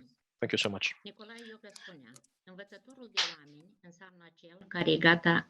The teacher is the one who always is ready to teach, and he always has something to learn. Look, I'm happy that I work in Dimitri Cantemir Lyceum from Edinets. This is a Russian lyceum. My goal is not to teach pupils, but also parents. I teach them Romanian. It's good that my graduates continue their studies in the universities across the country, where they learn in Romanian groups. Our graduates continue their studies in Romania as well. I'm happy that our pupils, our graduates, and those who graduated the school don't forget the Lyceum. I'm very happy that we participate in this international contest where we have diplomas of excellence. By all means, we also are on par with those who participate in national competitions. Elevii, dar și profesorii. Vreau să zic că I would like to say that our pupils are excellent and the quality is very good. Vreau să zic că suntem și un pic de scriitori, fiindcă participăm We're la also writers because we participate in district competitions because we have many children from Romania as well. Foarte mult pentru aceste performanțe. Thank you so much for this, but look, time is of essence here. We have a lot of people lined up here. Sorry for cutting you short. profesorului de limba română de mâncare, dă-i să Yeah, vorbească. sorry. Eu țin să mulțumesc. Thank you very much. Eu țin să mulțumesc echipei atât de ingenioasă, atât de inteligentă. Thank you for this. Thank you very much Grijă de cei vârstnici. for taking care of us. Sincer, mulțumiri și domnului ministru, fiindcă I'd are like to thank the minister să organizeze așa concurs și doamnei because moderator, I'd like to thank Valentina as well for mă cunoaștem ca un patriot adevărat. working with us as well. And Olga, I'd like to thank a lot. Să mă conectez, dacă am să vorbesc, dacă am să fiu. Să știți că concursul dumneavoastră este vociferat și So, doamna Sofia, le mulțumim și din partea noastră. my pupils also thank you very much because they know how to appreciate the work of those who are elderly, but who don't think you are old, because you are with us. Vreau să vă doresc multă, I multă wish you lots of health pe anii pe care for the years that you have. ani. Personal, vă mulțumesc foarte, I foarte personally mult. thank you very much. Noi vom participa. Mulțumim și vă așteptăm și la alte evenimente. Doamna, Thank you. I don't know. Look, the list is big. repede să-i cunoaștem pe fiecare, dar rugămintea noastră insistentă, vă Please. implorăm să vorbiți doar câte un minut. 1 minute each. Da, următorul câștigător este domnul Aurel Penu, doctor habilitat în Aurel științe. Penu, PhD in Medical Sciences. Un minut, dacă doriți să ne spuneți ceva. Mr. Penu, please go ahead. Domnul Penu nu are microfon. Mr. Penu doesn't have a microphone. He is not connected. Următorul câștigător, Da, cine e? anunțăm următorul câștigător. Este vorba de Ion Gorgan, scriitor, autor al unor serii de culegeri, cântece și povestiri, coautor al enciclopediei personalității. Domnul Gorgan, aveți cuvântul. Mr. Poftim, Gorgan, vă have rog. the floor. Deci, îmi pare bine că am avut puterea creativă și am făcut atâta lucru cât am prezentat. Well, thank you very much for awarding this to me. And thank you very much for the jury. Inteligență și To award me this fantastic award. Premianților pentru premiul acesta mare și destul de prestigios. Aceasta mă obligă ca cu mare putere să continui lucrul meu. So that obliges me really. Thank you.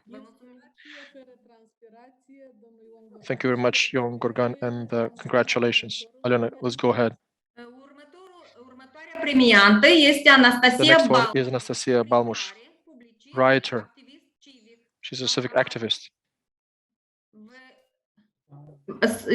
Nu văd dacă nu e conectată. Este. Doamna Balmuș, aveți cuvântul. Felicitări, doamna Balmuș. Thank you. Noi vă auzim. Dacă aveți de transmis câteva cuvinte, vă ascultăm. Doamna Balmuș?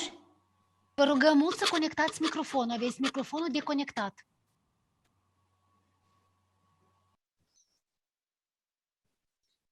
Aici. Da, e așa. Bună ziua și salutări. Hi and welcome. Hi from Timișoara. Anyone wants to live many years, but no one wants to be old. I think that is the reason that we continue to live in the same pace that we've lived until now, until retiring. Now, in my life, I've had two calls that guided my life and work. Character determines fate.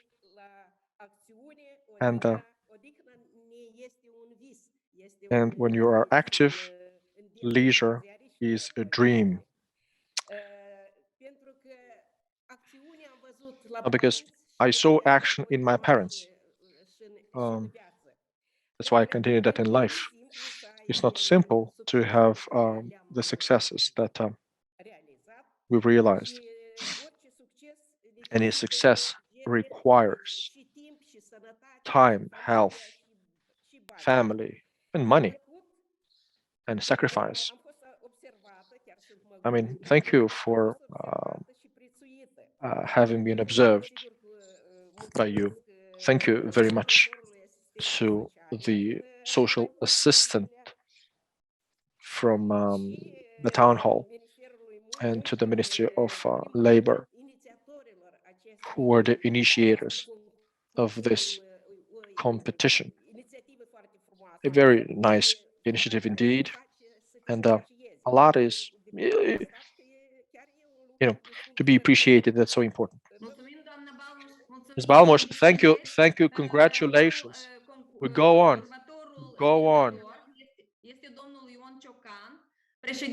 Ion Ciocan, chairman of the Association of Floricultorilor, apicultori amatori din Republică. He's a flower grower and a gardener. Congratulations, Mr. Ion. I'm so happy that you are in this list and you deserve that, sir. Congratulations. Thank you. Look, Valentina, I have this motto: get involved, do as me, do as us, do better than us. Thank you for this. I didn't think I'll win because I'm a young pensioner. I've worked for 26 years, but I didn't stay idle. Had some health problems in 95, so I had to go and retire. But when I retired, I didn't get lost, but I tried to develop the Association of Amateur Gardeners, and we've done the Festival of Apples and Strawberries, exhibitions in the Ethnography and the History Museum. We've done different exhibitions of amateur gardeners and beekeepers. So we think that we could have some very beautiful festivals in the future. And then the pumpkin festival as well. Thank you, Mr. Ciocan. Look, Ion is a model for many other peers of what it takes to age beautifully, and you'll give the example to others as well. I have this already. These are very nice, beautiful pumpkins ready to cook and to. Curetele de baie și care l-am domesticit în Moldova. Și deja sunt rezultate bune. And now, congratulations, sir. Let's go on to the next winners. Next winner is Mihai Voloch, founder and manager of Getodaci folk dance band. He's the author of many musicals. So, Mr. Voloch, you have the floor.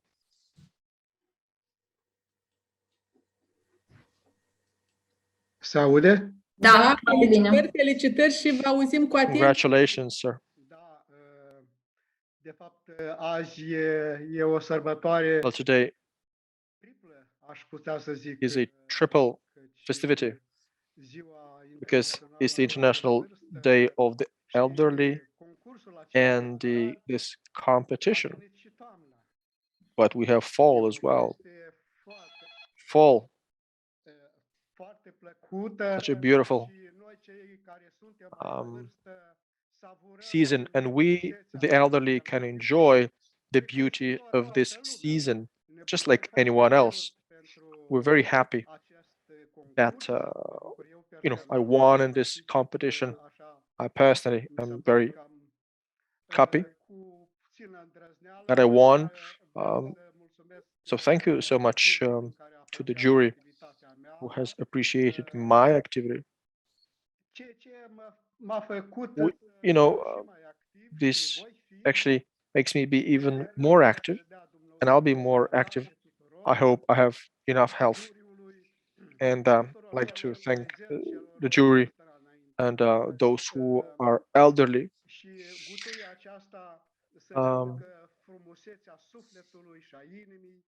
So, you know what? What I wish is that this coins gives you all the health and beauty in life. So thank you very much to you and those who have been nominated. Who goes further? Andrei Calcea, publicist, volunteer, war veteran, director of History and Ethnography Museum from Borhe Municipality. Mr. Calcea, congratulations. I know Mr. Calcea is a big patriot and a true war fighter. He fought in the Nistru conflict. We don't hear you, sir.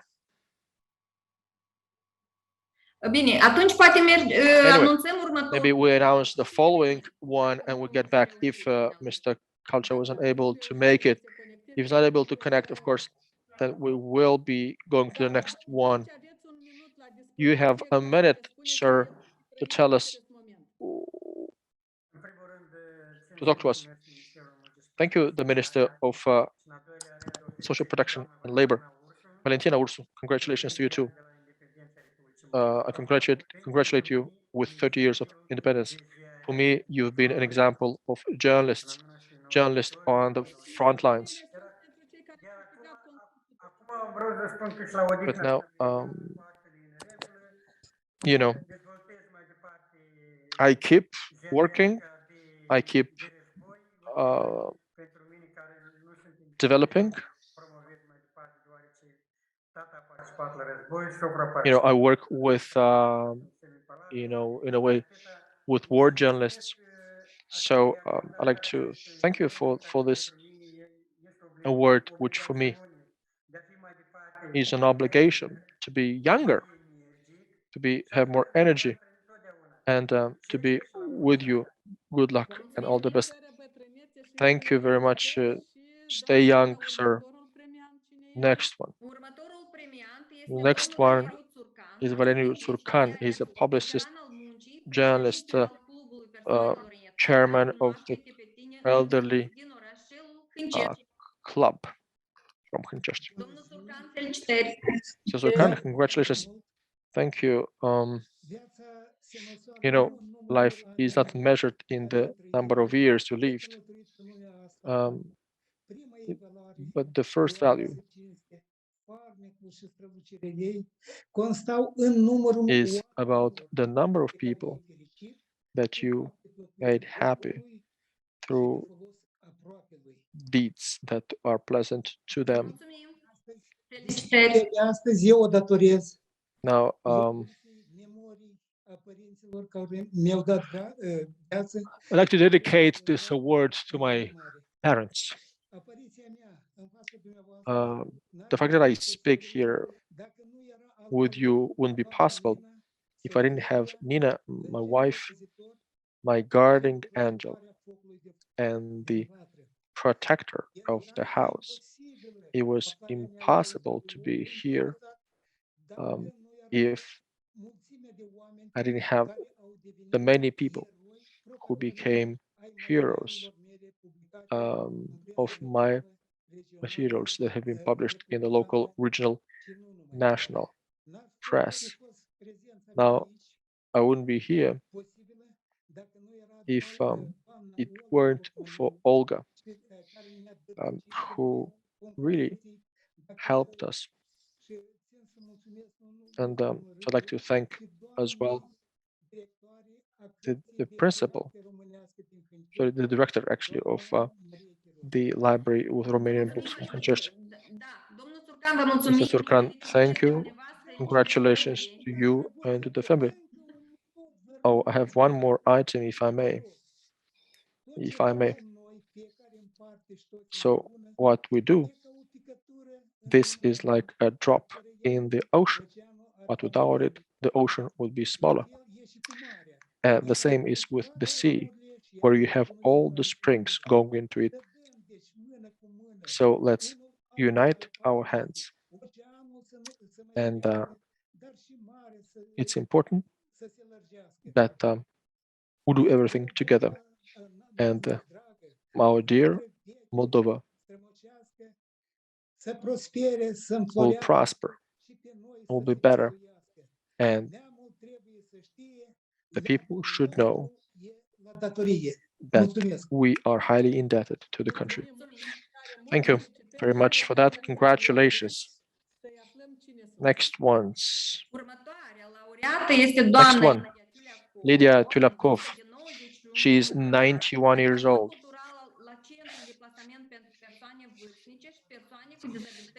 She works at the Center for Disabilities in Chisinau. She's very active, extremely involved. Congratulations, Ms. Tulyapkov. You have a minute. Go ahead, Lydia. Now, what to tell you about a life? You know, we must work, we must love, we must the life should be joy. Not everybody has this. My father was an agronomist, and I went with him to all the villages, and I worked in the school. I taught in the school. I was a teacher, and I was a director of school. And then I came to Chisinau. I was the director of Doina Capella. I created a center of culture at the TV Alpha factory. My life was active. I've been working from 1947 until now. That's all. And because today I'm with you today here at such an important event, it is I thank you very much for allowing me to participate in this. And this competition, of course, for us is a pure joy. Thank you. Stay healthy. All the best. May your wishes come true. Thank you. Thank you so much for that. Alena, let's go on. Next one is Ana Anton. She is a math, astronomy, and IT teacher. She is the organizer of a number of extracurricular activities. Ms. Anton, congratulations, and you have the floor.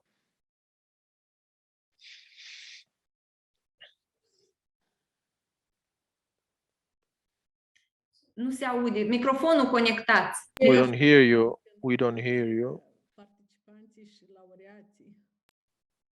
Mergem la următorul, doamna Leona, dacă până se stabilește. Let's go to the next one until we connect to this lady. The next one is Maria Pali. She is the founder of the creations. I mean, she does folk music and folk dance. Congratulations, and yeah, okay. Welcome and greetings from a village which is on the shore of Nistru.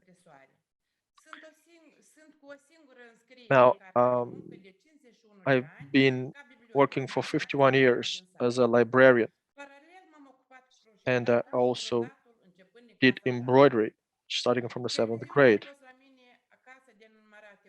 Now I had TV visiting me, and next week there'll be people from TV to talk to me as well.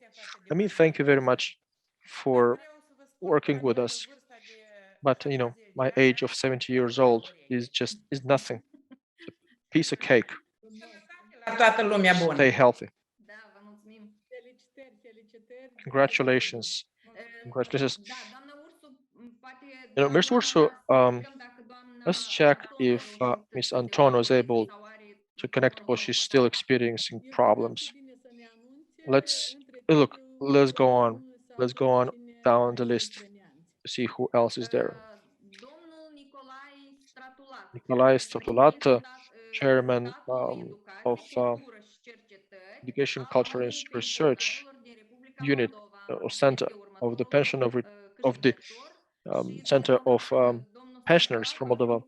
Stratulat, you have the floor. Congratulations.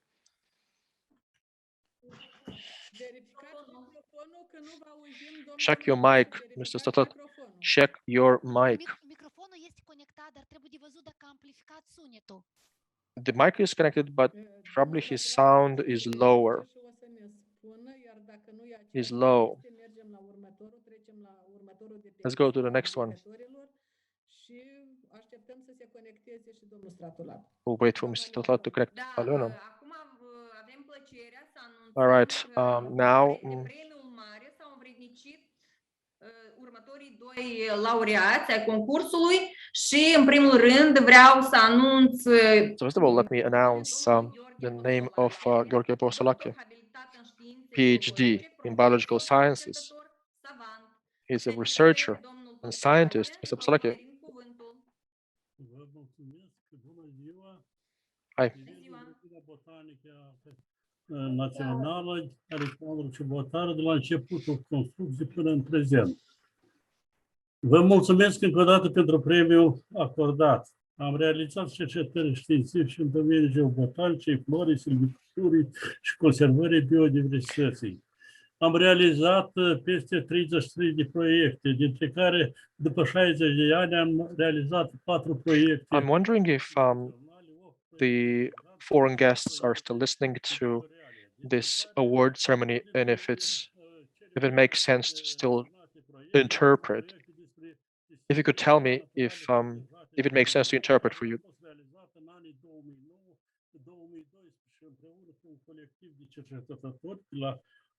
Și alte instituții, am realizat, pentru prima dată a fost evaluat tot sistemul. Okay, then I will do it for you. All right.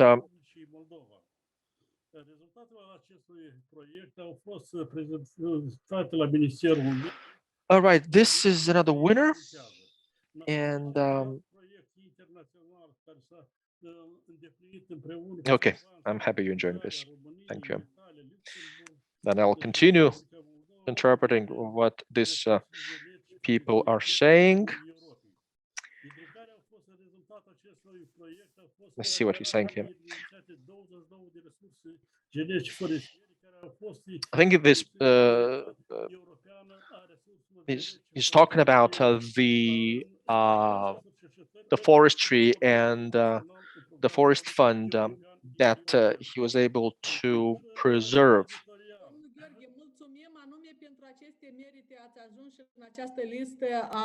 Look, we congratulate you, but time is of essence. We have 10 more minutes to finish it. But no, he's not listening. He's talking about protected natural areas and forests and books that have been published by him that are used in schools and universities.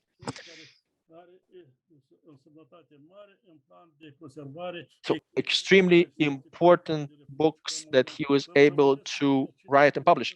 Right. Congratulations and thank you very much for this award that was were given to the elderly. Congratulations, thank you, and we're happy that you are in this list of winners. Elena, let's go down the list, please. One more winner of the award, Vitaly Tsapes. He is a screenwriter, university professor. Mr. Tsapes, congratulations. Stay healthy. You have the floor, sir. Look, I'm happy to see you. And congratulations and all the best to you. Thank you. You know what? We go through these difficult times now. And we need to do beautiful things and nice things. Because in this pandemic, it's so hard, so difficult. And,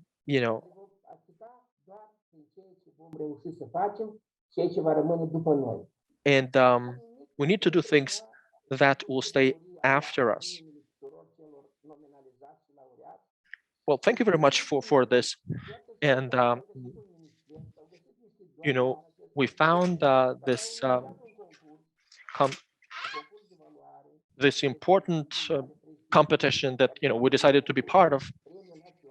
And these are national awards that are given to us. And thank you for organizing it. And then thank you for appreciating our work. And we're here in this beautiful day that is so special for each of us.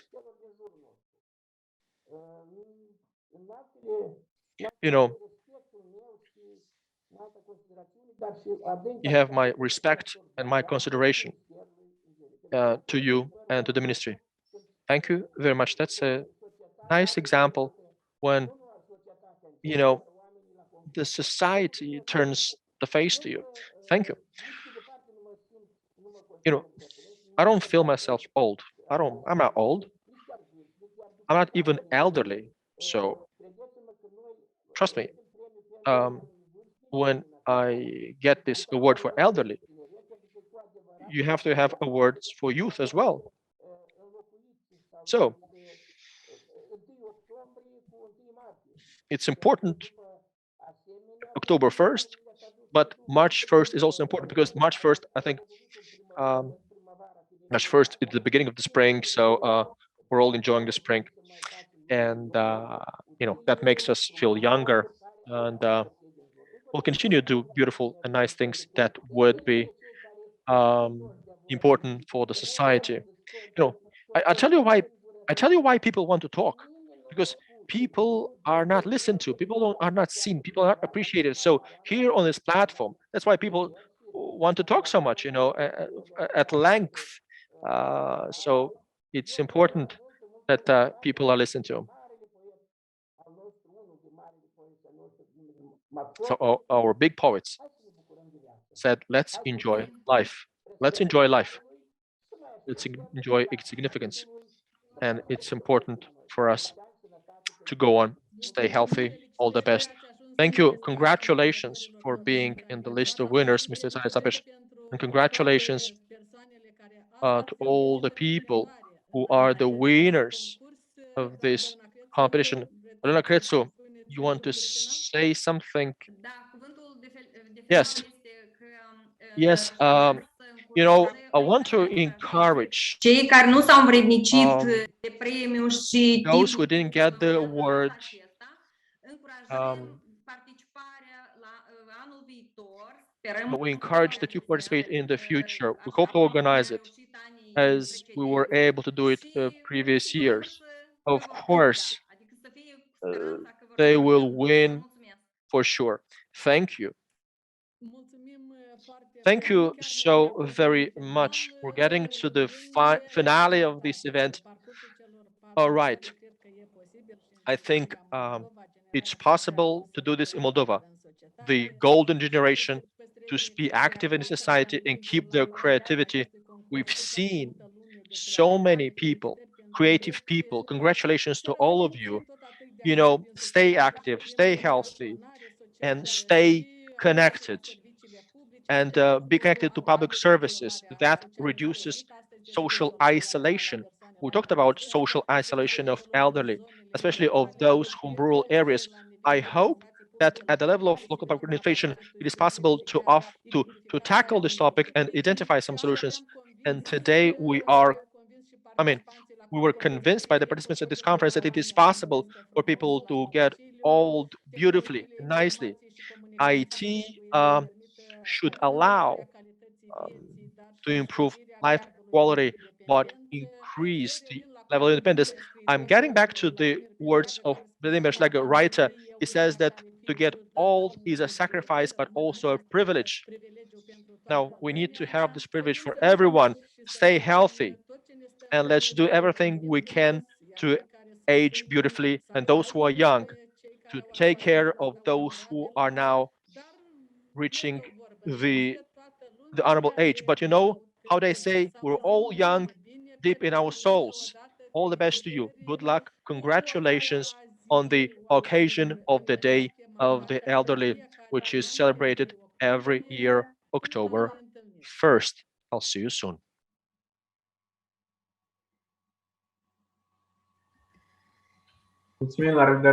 Thank you. Goodbye.